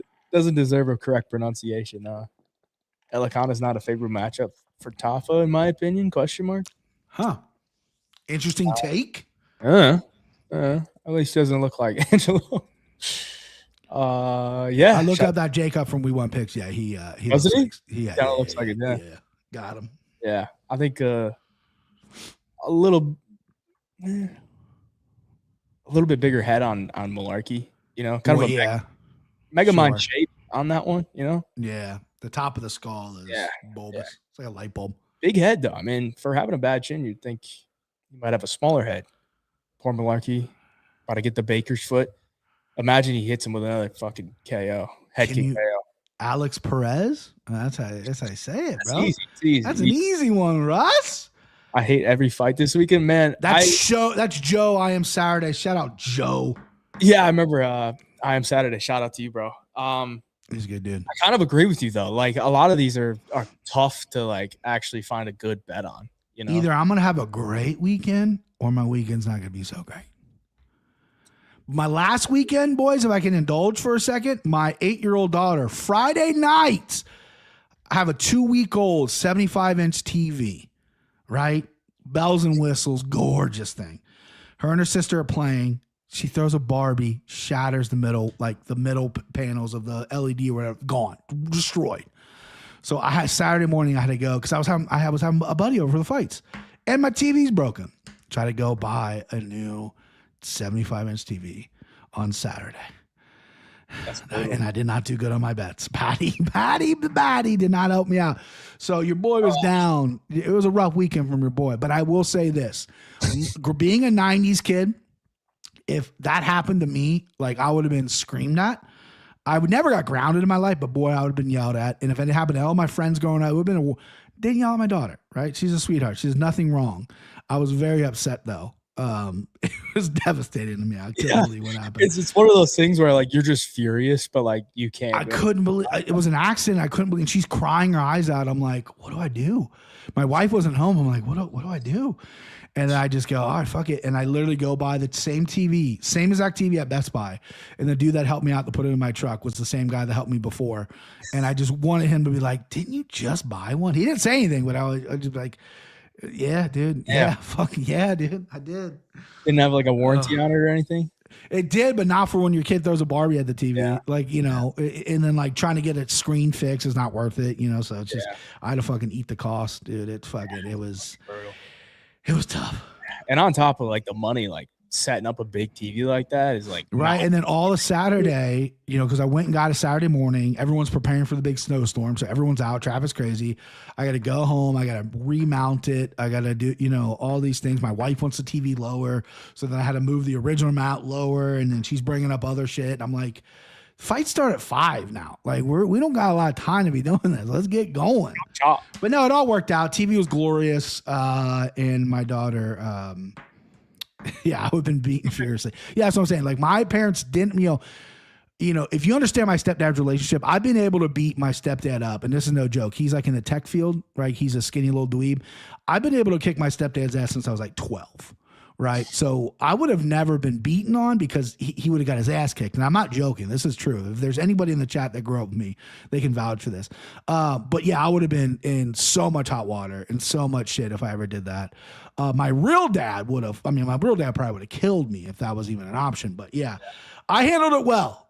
You know, being a father, I didn't know how to handle it. My wife wanted to ground her. My wife wanted to like start paying it back or whatever. Yeah. And I kept it chill, even though inside I had to pay it back if I broke something. Yeah. I remember breaking a fucking window, a fucking garage door window, and I was a kid. And I had to pay that back. And they told me it was like $85. Like, there's no way this little window is $85. $85 when I was like 12 years old. Might as well have been $1,000. I was hitting a golf ball in my front yard one time, and I bladed it. You know how you're like chipping it? And I bladed it, and it hit my mom's car, and it left like a dent, like a little tiny golf ball dent. Yeah. Like you could barely see it. I still had to pay it back. They didn't even get it finished. Or they didn't even get it fixed. Yeah. Oh no. Yeah. Don't. Yeah. Dude, there's one time. Well, last story for me, and we'll go. My parents were. I was the only child. I had two older sisters, but they grew up with my dad. It was my mom. I had really no rules, and my house was always the house that all the friends stayed over. Yada. And I used to have parties all the time when they would go out of town. And I had this huge party. We did have a very big house, so there's 1 million people there.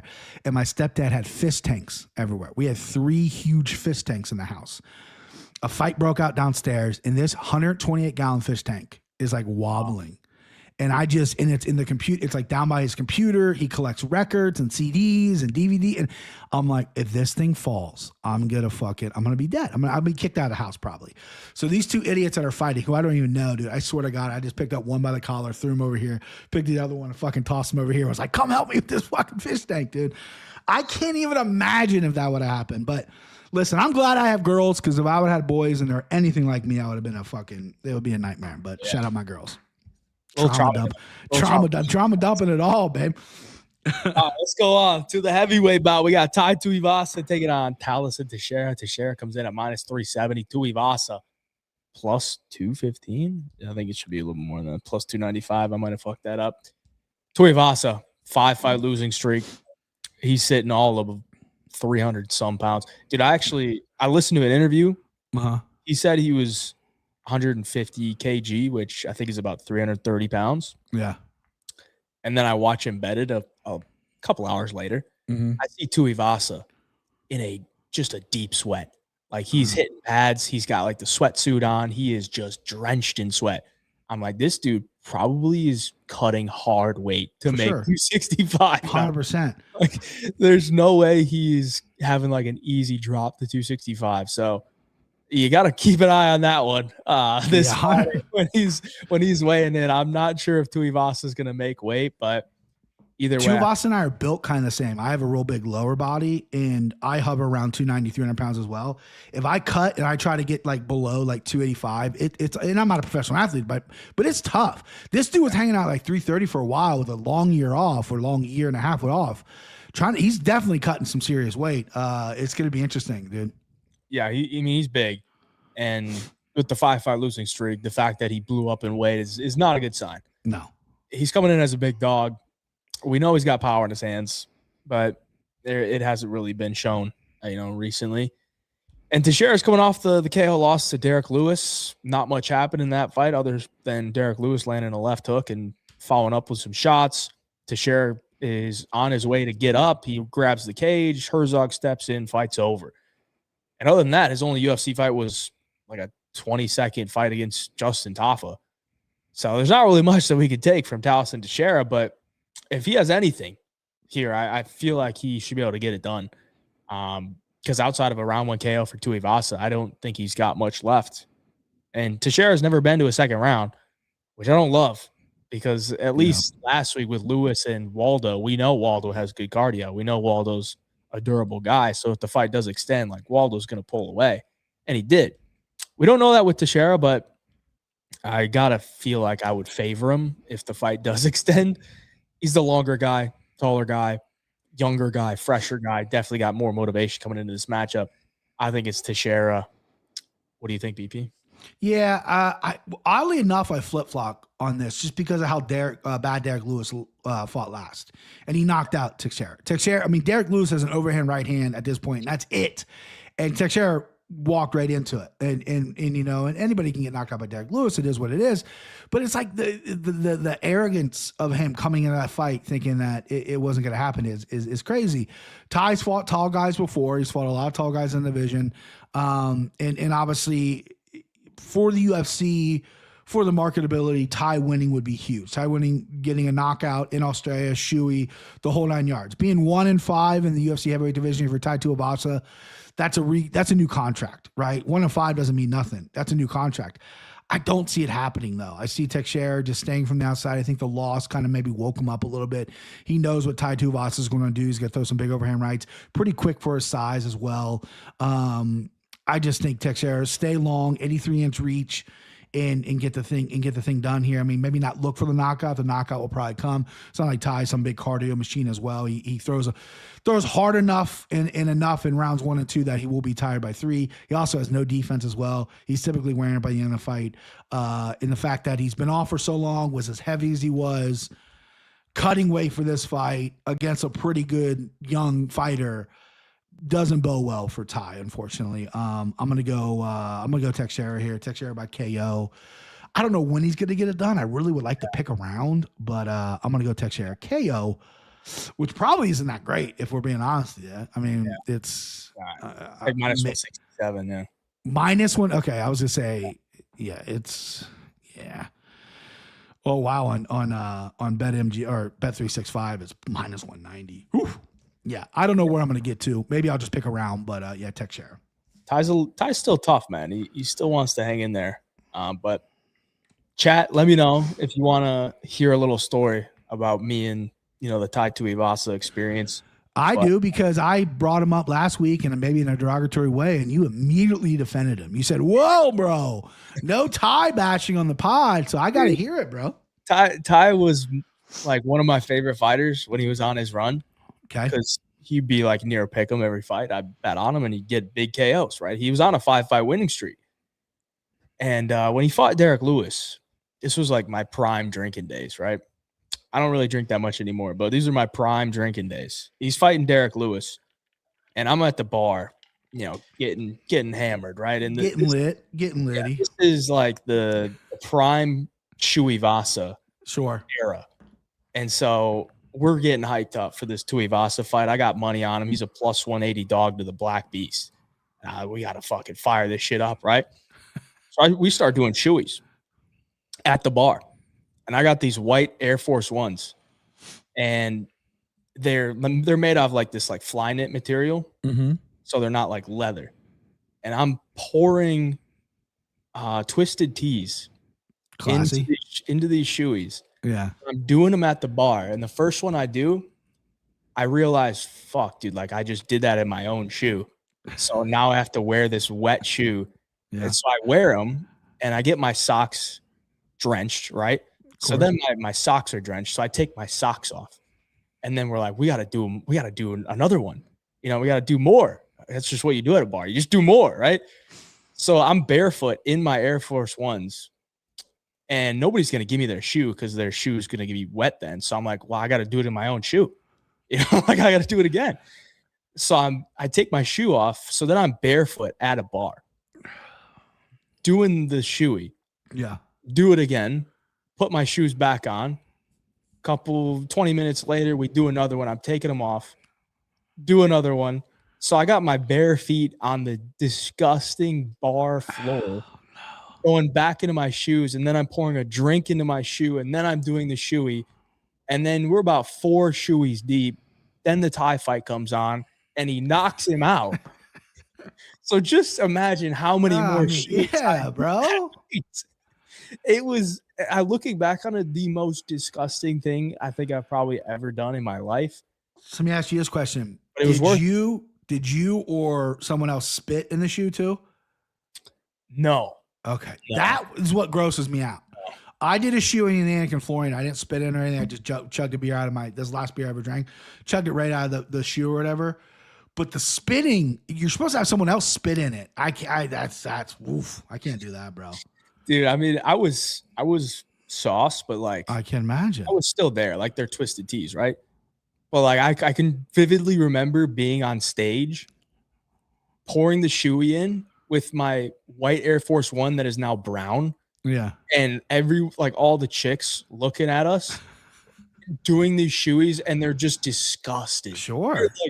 They're literally like dry heaving. And I'm like, no, Tai Tuivasa is gonna fight for the fucking title next. And then he goes and fights Cyril God and almost knocks him out. It was a crazy time, but yeah, it didn't happen in this time, Ty. Have you ever met Ty? No, I wish I could. I mean, it looks like a fun guy, but yeah, seems like a fun guy. Teixeira it is. Teixeira. Love you, Ty.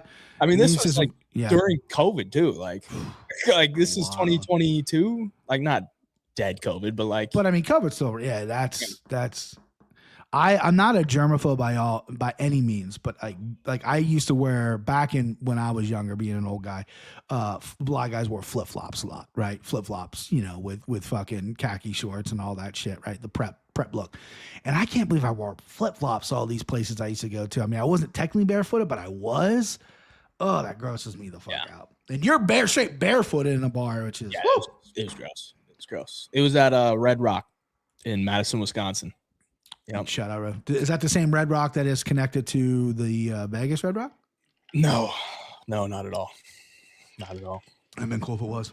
At least Ty won that fight, and the chicks got to see Ty do it. Did you after Ty won? The chicks were like, "Fucking, I dig this dude now. Check this fucking." No, the worst part is I was watching on my phone because they didn't have. They didn't have the TV. God damn. Nobody knows what the fuck's going on. Yeah, I'm just drinking twisted teas out of a fucking shoe. I look like an idiot. Damn.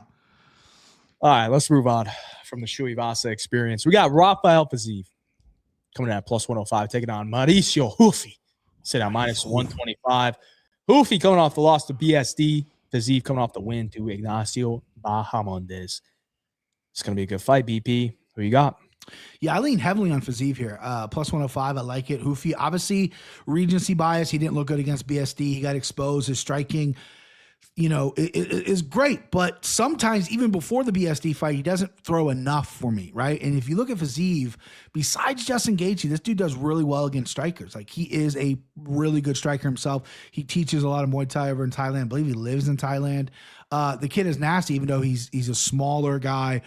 Compared to Hoofy, he's got some nasty stuff. Kicks are phenomenal. I mean, I think his chin, I wish it was better a little bit. Still not chinny, I would say, but he can get put down. Hoofy left the Fight Nerds, moved to New Hampshire, and then did this camp with Volk. So not really sure where his home base is at. Obviously, he said he went to the Volk camp to work some grappling. Obviously, much needed after the BSD fight. And Fiziev, don't get you wrong, he took down Justin Gaethje twice his last time out in that fight. This guy has some good wrestling. He is strong. He could get on the arms there, body lock takedown on a taller guy here. I like Fiziev at the plus money. I think his range is really good. I mean, Hoofy gets compared to prime Conor McGregor with the wide stance, almost the karate style stance that he has, but again, he just doesn't do enough. He's very violent. His punches are great, his kicks are good, but there's just not enough there. And I think Fiziev can see everything coming with Hoofy, kick up the legs, grapple if he wants. I mean, second fight of the year, second card of the year, excuse me. And I'm really excited about an underdog here in Fiziev. I know it's plus 105 and it's barely an underdog. It's a low puppy dog, but I like it here, man. I love it. I think Fiziev's get a decision on him. I don't know if he can get Roofy out of there. I don't think he's got the submission game. Roofy seems to be pretty tough unless he's chinny that we don't know about, which I don't think he is. I like Fiziev here. And hopefully a fun fight. Hopefully these boys let it go and scrap it out. But I like Fiziev plus money big time. Yeah, BP coming in with the underdog picks tonight. I mean, I can't knock you, right? Fiziev at plus money in a striking match against a striker kind of makes sense. But I did pick Roofy. I'm not really confident in either side, though. I think it just comes down to if Roofy can land the bigger shots. Mm-hmm. I also like just the youth on Roofy's side. I know Fiziev's only 32, but he's got a lot of wear and tear on the engine, considering he's had a ton of Muay Thai fights in his life. And his knee blew out like not that long ago, too. Yeah. The knees is a problem. So I lean towards Roofy, but I don't think I'm going to bet it because I would struggle to take a striker, like lay chalk on a striker against Fiziev. Because if Fiziev's on, like, he's going to be the better minute winner here. Mm-hmm. But I just struggle thinking like Roofy doesn't land some big shots on Fiziev. But Fiziev could also land some big shots on Roofy. So I get the underdog shot. I'm really not a passionate guy on this fight. I just know it's going to be a good fight, probably mainly a striking match. I like that Roofy went to Australia for a long time, or at least he gets acclimated to the right. Yeah, he's been in there for, I mean, probably over a month, I think they said. Yeah, and if anyone is like saying that he left the Fighting Nerds. He didn't leave the Fighting Nerds. Okay, correct me. What do you do? What happened? He's just in Australia training with Volk because the head coach of the Fighting Nerds, Pablo Sucupira, whatever. Okay. He can't travel to Australia because he has like a little kid. Okay. So he has to stay in the States, and he had Silva fighting last week. Gotcha. So he didn't. I guess I got some bad Twitter info. I thought when because I knew he moved to New Hampshire to start school, and it was going to be a branch of Fighting Nerds, and then he was going to do camps in Brazil, and then when he went to Australia, people were like, "Oh, he's gone." But good info there, so I don't spread false information. I think he's got most of his regular corner just outside of the head coach. Okay, Pablo being there, but. Should be a good fight. Sorry, boys, I couldn't really give you a passionate take on that one, but I'm not going to fake it, Don't fake it unless you make it. Oh, this is good. Here we go. Here we go. Co-main event. I'm on my headphones right now. Co-main event. Lightweight bout. We got Dan Hooker taking on Benoit Saint-Denis. Coming in at minus 350. Hooker plus 285. Hooker coming off the loss to Arman Tsarukyan gets submitted in round 2. Benoit Saint-Denis coming off the 16-second KO over Beneil Dariush. Another submission victory before that to the aforementioned Mauricio Ofli and a submission win over Kyle Prepelic. I am excited for this one. This should be a violent fight, and we got a big favorite in Benoit Saint-Denis. Do you think there's any chance the underdog springs the upset here again? You're big dog picker this tonight. I am. Someone said I'm picking all the dogs. I didn't even realize that. No, I'm not on Dan Hooker's side. Of course, I think Dan Hooker has a shot. I think Benoit Saint-Denis is a really good round 1 fighter. He is slowly starting to be a pretty good round 2 fighter. He's tough as dirt, tough as nails. He's starting to really figure his game out. His game isn't stand and bang. It's to hit you on the feet as much as I can before I take you down, and then take you down and grapple fuck you. And Dan Hooker has done that. His last fight, he got taken down and got grapple fucked. He's been grapple fucked in the past as well. So Dan Hooker obviously probably knows what's coming here. He's coming off back-to-back training camps because the Tsarukyan fight wasn't that long ago. So I like that. He's going to be in prime shape here. He's going to have to drag a war out of Saint-Denis. He's going to have to survive round 1, survive second or early second round, and I think Benoit will tire. He's a bull in there. He goes a little hard. No matter how good your cardio is, if you don't manage it in those first 2 rounds, you're going to slow down. I think Dan Hooker can slowly take over there. He's got some decent power. I wouldn't say he's got one punch power, but he's got some great knees up the middle. He's obviously long for the division. I just think Benoit Saint-Denis is going to get it done here, minus 350. It's a big chalky play. I know it. But I just think Saint-Denis, it has the game plan and has the formula to beat Dan Hooker. I think Dan Hooker, back-to-back technically grapplers. I know Benoit Saint-Denis is an exciting fighter, but a blood and guts guy. But back-to-back grapplers for Dan Hooker. After this, they need to give him like a striker at 155. Let him fucking headline the Meta Apex and fucking get that done. But give me Benoit Saint-Denis, which I said right there. I said even in his French American accent, Benoit Saint-Denis. Minus 350. He gets it done. I like him by submission as well, but I'm going to take the double chance because I can see him TKOing Dan too. I can see Dan being like, I'm not tapping. I'm not submitting anymore. I've worked my jiu-jitsu, get out position on the ground and get fucking beat up a little bit. So I'll double chance it, but I like Benoit Saint-Denis. Mad Max says he might a little worried it might turn out like the Poirier fight. Oh, okay. Benoit via finish. Shawnee likes finish. You're nuts, lunatic. What did lunatic say? Am I nuts to think Hooker might win this? Ooh. I mean, not nuts. I haven't seen a lot of people picking Hooker. I'm curious to see what Hayden has to say. But yeah, I mean, I think Hooker could maybe find a KO, but I'm not like that confident in it, man. I don't know that Hooker really. I mean, he's always down to scrap, but I just don't really know that he's down to like compete at a high level, The fact that he took this fight directly after the Tsarukyan fight, and I watched an interview with him. I think it was on Helwani's show. And he said he didn't even know who the opponent was. He just said, give me a fight for the Australia card. Yeah, he didn't want to travel. He's like, fuck yeah. Well, he kind of travels from New Zealand, but really not. Yeah, he's like, just give me the fight. And then he found out it was Benoit Saint-Denis. And I'm like, dude, I would probably want to know if I'm signing on the dotted line to fight Benoit Saint-Denis. For sure. I mean, Hooker could spring the upset here with a finish, but BSD's fucking tough. He is tough, and I think he's gonna do what he does, which is like just barrage, close the distance, beat you up in the clinch, drag you down. and then work his ground game from there. I will say this. I mean, Hooker's got a nasty guillotine. I mean, he does have a nasty guillotine. Almost got Arman Tsarukyan with it. Was it that close? Not really, but he did threaten with it. He threatened Gamrot with it a bunch. The real difference here between the Gamrot fight and the Tsarukyan fight was the actual capabilities once you have the fight on the ground. Tsarukyan can finish on the ground. Gamrot can't. Benoit Saint-Denis can finish on the ground. Gamrot can't. So I think Benoit Saint-Denis, if he can get the fight to the ground, he can finish. But he's got to get it there. If he is shooting those sloppy takedowns, you know, the guillotines that Poirier put out there, they did make him think twice about it. You know, it kind of slowed him down in some aspects. I think there was that one right before the KO where he shot it. He pulled the guillotine to like get him off of him, and then he landed the KO. So Benoit's got to mind his P's and Q's. He's got to look for his entries.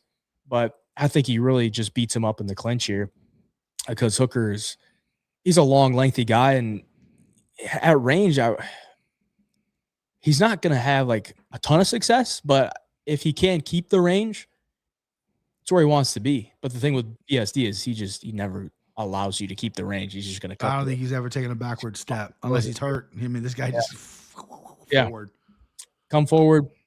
Hooker's kind of accepting of the back foot and play that way. And when your back's up against the cage against BSD, it's not good. Which I never like with a taller fighter. I mean, Hooker's taller than most of these guys in this division, and he's always willing to take the back foot, which not my favorite thing. Dan Hooker by submission is plus 600 if you want to sprinkle in that for maybe a possible gilly. But listen, I like Dan Hooker. I think winner. I'm not a great matchmaker. I've fully admitted that, but I think the winner's got to fight Patty down the road, right? Let Patty heal up. Patty and Hooker's got some things. BSD is on the rise. Patty just lost the title. I mean, he's not going to get to Poirier or Tsarukyan anytime soon. Let one of these guys fight Patty down the road. I think that'd be a good matchup for Hooker and Patty would be a good matchup. Yeah. If you're laying BSD at minus 350, just take fight to not go the distance at minus 250. I kind of agree with you. Ullman.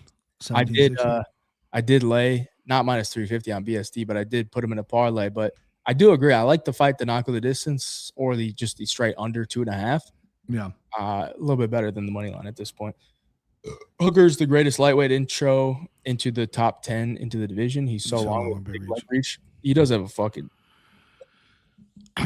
he uses his reach well. He just doesn't throw enough at distance. It's fine to be real telling you see on BSD. I think so too, Mad Max. I think this is going to really tell kind of where BSD can go at this division. Not saying Dan Hooker is really kind of a benchmark or what do they call it? A gatekeeper necessarily, but he's definitely fought some of the top guys. It'll be interesting if Benoit get out there and especially finish him. It'd be impressive if he does. Fight him by sub, good call. I actually do like that. I think we got a little shot on that a little bit later, but Hooker just cut weight in November. That's the only thing that scares me. Yeah. I mean, the fact that Hooker ever made 145 is crazy, like, dude. What the fuck? That's ridiculous. He did it early in his career, then went to 55, and then went back. And I remember when he went back, he's like, he fought Arnold Allen. He's like, I'm not doing that ever again. Well, I mean, why, dude? You're crazy. All right, moving on to the main event. Before we get into this main event breakdown, please hit the like button for us. We only got 44 likes. We got over 350 people in the live. Let's go, babes. Likes. Let's get the likes up. Everyone hit the like button for me right now, and we'll hop into this main event breakdown. The rematch. Alexander Volkanovski comes in at minus 145. Diego Lopez sitting at plus 125. Volkanovski hasn't fought anybody since he beat Diego Lopez 49-46 last, what was that? Last April. Yeah, Diego Lopez gets the KO over John Silva. So he does have a win since fighting Volkanovski. The rematch that I don't think anyone really wanted, but I can tell you right now, which should be a good fight, right? Like, I mean, I've never watched a Diego Lopez fight and been disappointed in the actual fight. I think the first fight was decent, and I think that was probably the most boring fight of Diego Lopez's career. Maybe the Dan Ige one, but there's a lot of weird stuff going on with that one.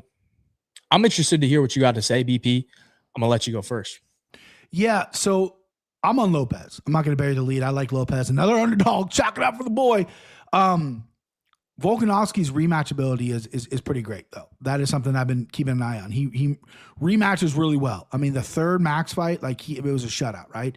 Diego in the first fight, I thought froze. I thought the big lights got to him. I thought he wasn't aggressive enough that he should have been. He did drop Volk later in the fight. He did hit him. He came to his own in that 5th round, but early on it was weird. He just really wasn't himself. Diego Lopez's chin is phenomenal. Volkanovski hit him with everything, and Diego was fine. John Silva hit him with everything, and Diego took it, right? Like, this dude can take a shot. You got to have comfort of that. I'm not saying walk with your hands down, but take a little more chances when you have a chin like that. And Volkanovski hasn't really knocked anybody out in a long time. So if I'm Diego Lopez, I'm the aggressor in this fight. Alexander Volkanovski will play on his back foot. He's got side-to-side movements really good. He blitzes in, blitzes out.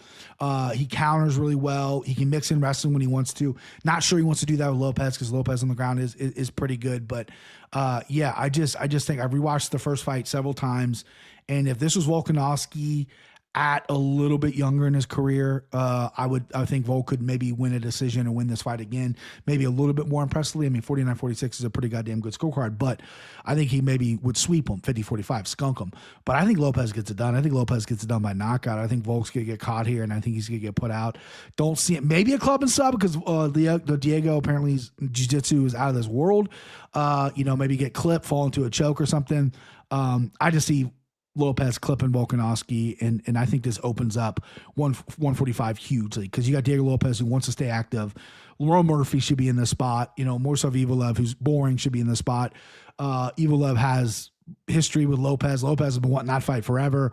So I think if Lopez wins, it opens 145 up. I like Volk a lot. The guy makes a ton of money outside the UFC. And I think he'll be okay if he loses. But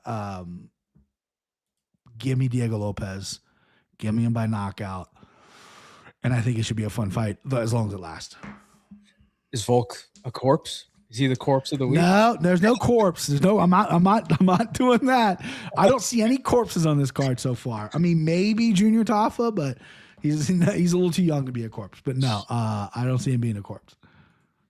Well, everybody in the chat, don't go anywhere after we give this breakdown because we still got some segments to come. Emptied the clip. We got 3-punch parlay and some sicko parlays for you. So we got some bets coming after this breakdown. But I'll start with this, man. I think it's a tough fight to see how it goes. Like, I don't know that you can make a clean prediction because rematches rarely go the way that they first did. Mm-hmm. I mean, recent memory, we got Merab versus Jan. Merab outclassed him the first fight, and Jan outclassed him the second fight. Pereira, Ankalaev. Ankalaev won the first fight by close decision. Pereira runs through him the second fight. Just think deeper. Mm-hmm. Petr Yan, Aljamain Sterling. Petr Yan was destroying Aljo. And then they rematch. Aljo, huge underdog, goes in there and gets it done. The thing that's throwing me off here is the betting line because Volkanovski was a -150 favorite the first time they fought. And he outclassed him. Mm-hmm. Outclassed him 49-46. Got caught with one punch in round 2. So why isn't the line higher, man? I don't know why the line isn't higher, and that makes me take a little bit of a pause. Okay. Smell a rat line. Huh? Yeah, it smells like a fucking rat. Smells like an absolute rat. And it's not even like Volkanovski opened as a huge favorite and then got bet down. They opened him up at -150. Right. The exact same line that they had the first fight. That tells me they're banking on Volkanovski being older. They're banking on Diego Lopez making some adjustments, whether he's going to look to grapple in this one or he just fights different than he did the first time. I think we can all say Diego Lopez could be a little bit more aggressive in this one than he was in the first fight because he took all of Volk's punches. He got hit with a couple big punches, but it wasn't like he was ever knocked down or down and out. Like he looked fine. He took all of John Silva's punches. I will say this though, watching the fight with John Silva and Diego on the feet, I didn't really see like a ton of like progression to like his striking. He's still there to be hit. He could still club with some shots, but that spinning back elbow I don't see that happening against Volkanovski because Silva's out there like a rabid dog, and Volkanovski's not going to fight with his ego like that. So the weird thing for me is just where the line is. but then you also have to think about motivation. Volkanovski was very motivated to get his belt back after he got knocked out by Topuria.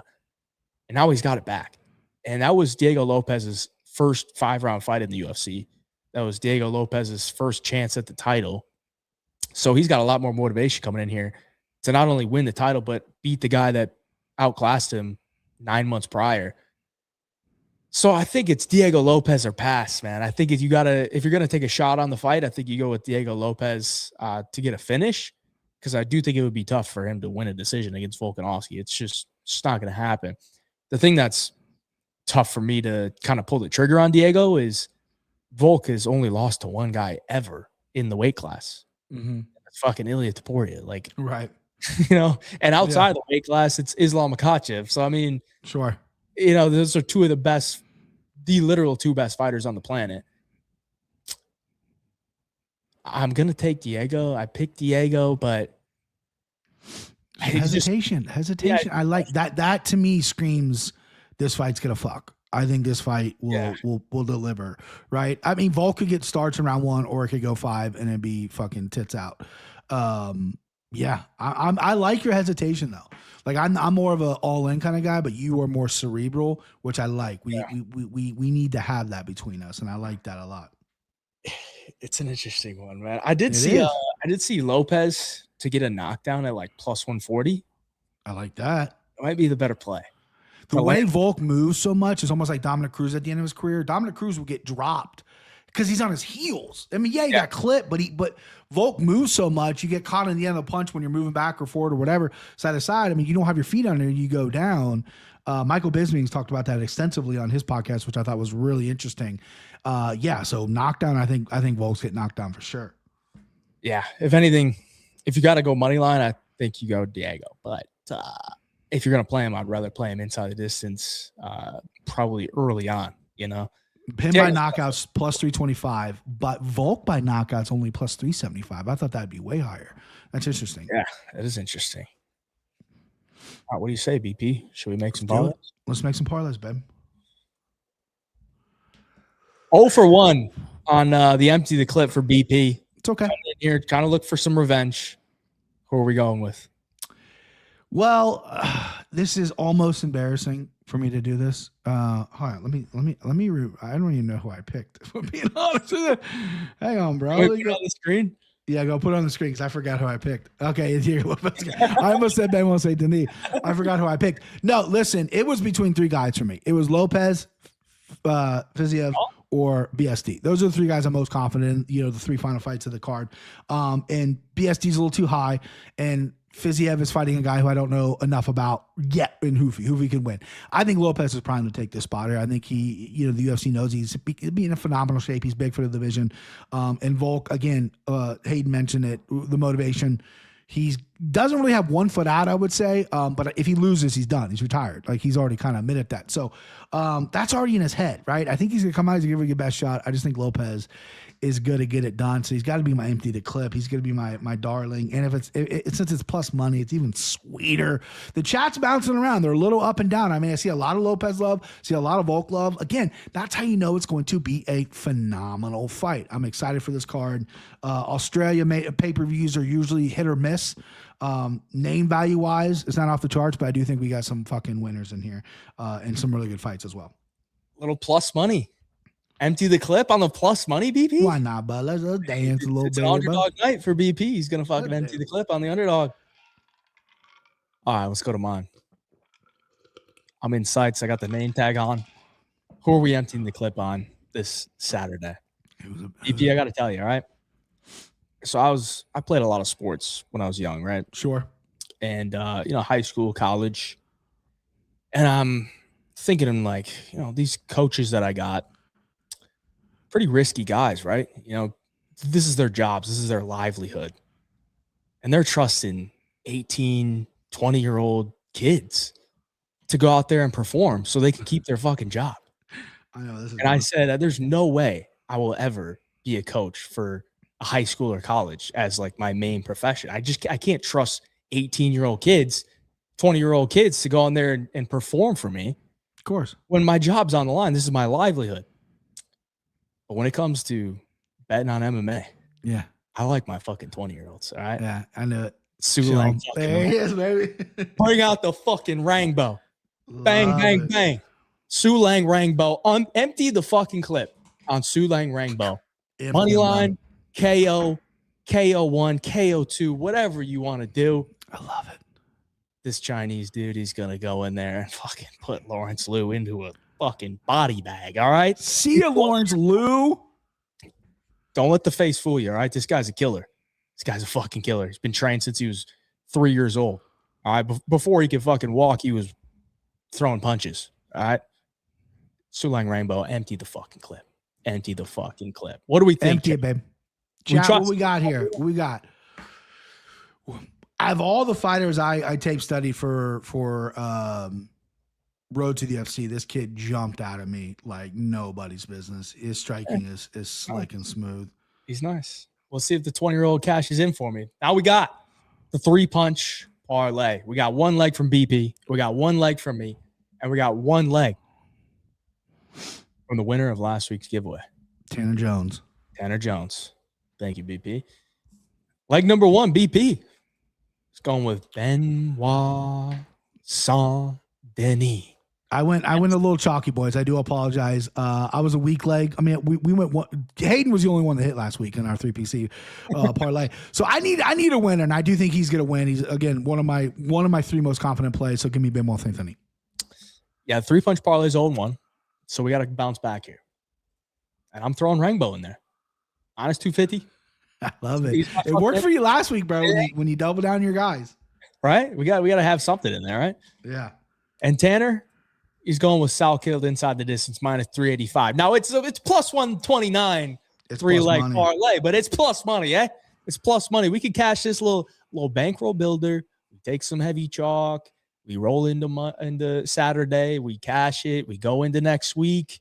Mm-hmm. We got UFC Vegas 113. We got the Super Bowl. We got a little bit of an extra bankroll. All right.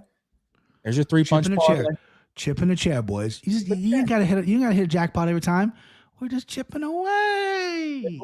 Chip away at it. Shout out to Tanner Jones. Southill inside the distance, minus 385. You better fucking get it done. All right. If it comes down to that, I mean, I'll be pissed. But sicko parlay. God, 10-1 odds or higher. BP is an absolute fucking sicko. What do we got this week, BP?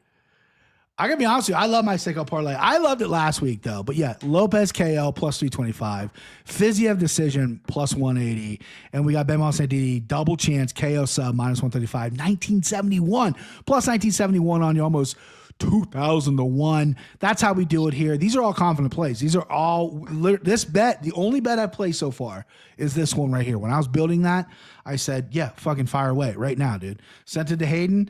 I love this spot. Almost 20 to 1 here.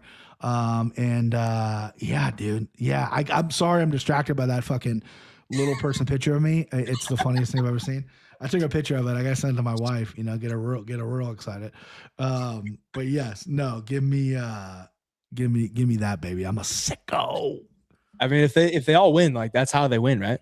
Lopez. I mean, Lopez maybe could win a decision. The chat said that. I don't know, but yeah, I think that's the only way they could win. I mean, yeah, I think you're right. I love it. I love for a fucking 20 to 1. I fucking love it. Yeah, it's the best graphic ever. It's fucking absolutely money. I need to start wearing gold chains, dude. That's the best. It feels like a trap. I felt that earlier in the week. I felt BSD was kind of a trap, but man, Dan Hooker's let me down so much that I had to go with the safer pick. Yeah, BSD's locked in, man. He's got a new coach. He's got the momentum. Mm-hmm. I mean, once upon a time, I said that guy would be Islam Micallef. But you said that before? Okay. BSD would be Islam. I've said way worse, bro. I had a $100 bet with my buddy that Ryan Bader. This is. I might lose my fucking street cred. I had a bet that my to my buddy that $100 bet that Ryan Bader would end his career better than John Jones.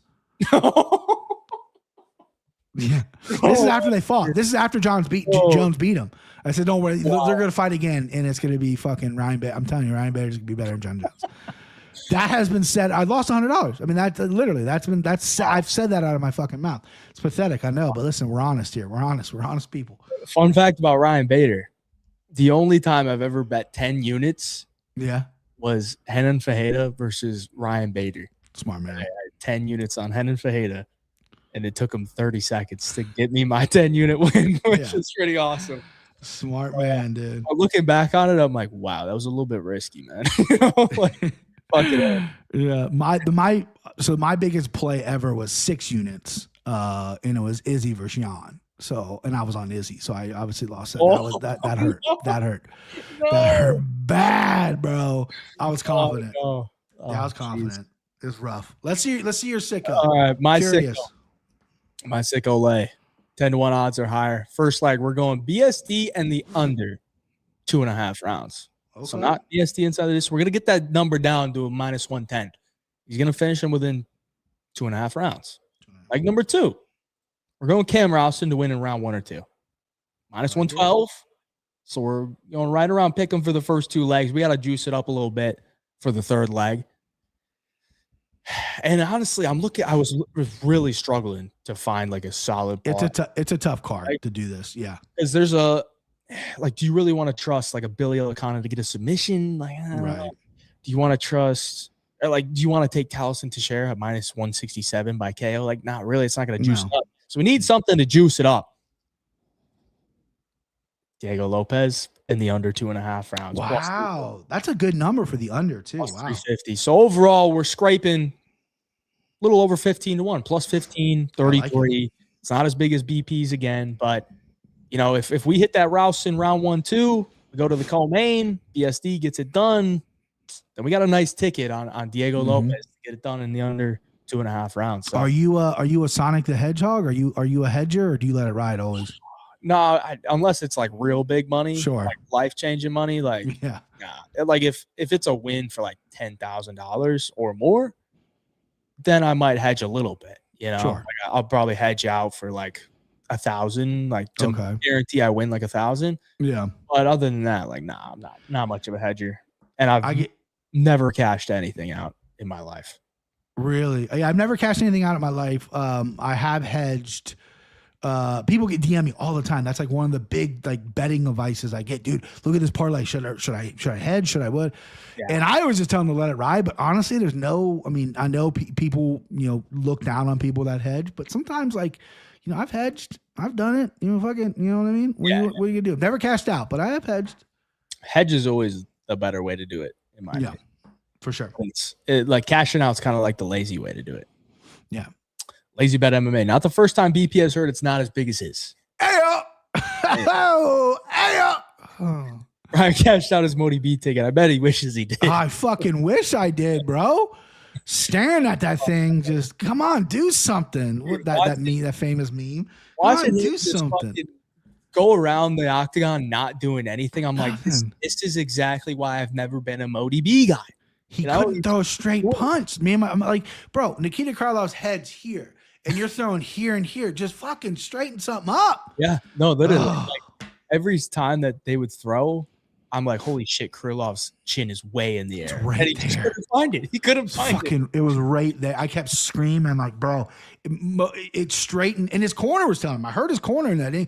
Oh, straighten your punches up. And it's like, where were we at? Yeah, he deserved to lose that fight. Fuck him. Fuck him. He's in the graveyard. Him and Jimmy Crute. Graveyard. Good night. All right, boys.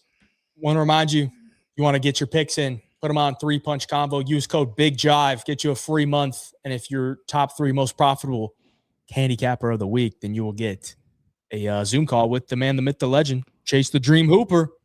I'm jealous of that. I got it. I had that. There's a burning question I got to ask Chase Hooper. So I wish I was on that Zoom call. Go to 3PC. Use the code BIGJIVE. Let's fucking chat with the man, Chase Hoops. Here's where you're going to go. I haven't put my picks in, but actually, I'm not going to do it now. But there's your put your picks in. If you actually have nuts, you'll put your picks in for every single fight and not just a few. All right? Do it. You actually got some nuts on you every single fight. That's what I do. That's what Big Gun does. Mm-hmm. And hopefully you'll be at the top of the leaderboard on 3PC and also get access to all the great forums going on there. I forgot to go over this one, but we got some action here going on with Towson to share. We got some big boys weighing in. Yeah. Ken Flo in the chat. Flo. Naz. Zadikov. Fucking Wolf. I mean, we got holy shit. I think Vaughn is he does all his stuff via AI. He posted his whole fucking computer algorithm. Wow. That dude posted the whole code he uses. Golly. Wow. I mean, that is a hell of a breakdown. If you're looking for that big of a breakdown on Tuivasa Teixeira, shout out to Vaughn. And then, of course, we got a couple other legends in the building. Russ, John Pork. John Pork's in there. The contender himself. I mean, you got to have John Pork in there. All right, boys.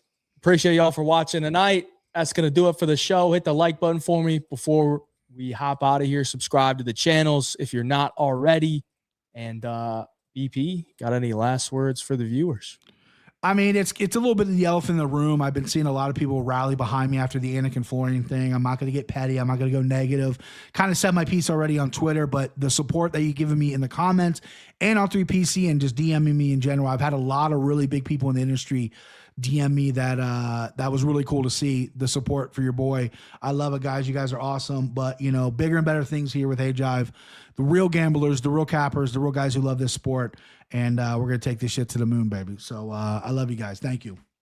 Yeah, boys. Instead of the 15 minutes of BP on Annex Pod, we get 2 hours of BP. Every week, baby. Every week. Sometimes more is better, That's true. More is better. More is better. Appreciate y'all. Have a good weekend. Good luck to you on the fights. Till next time, Hayjive and Big Gun.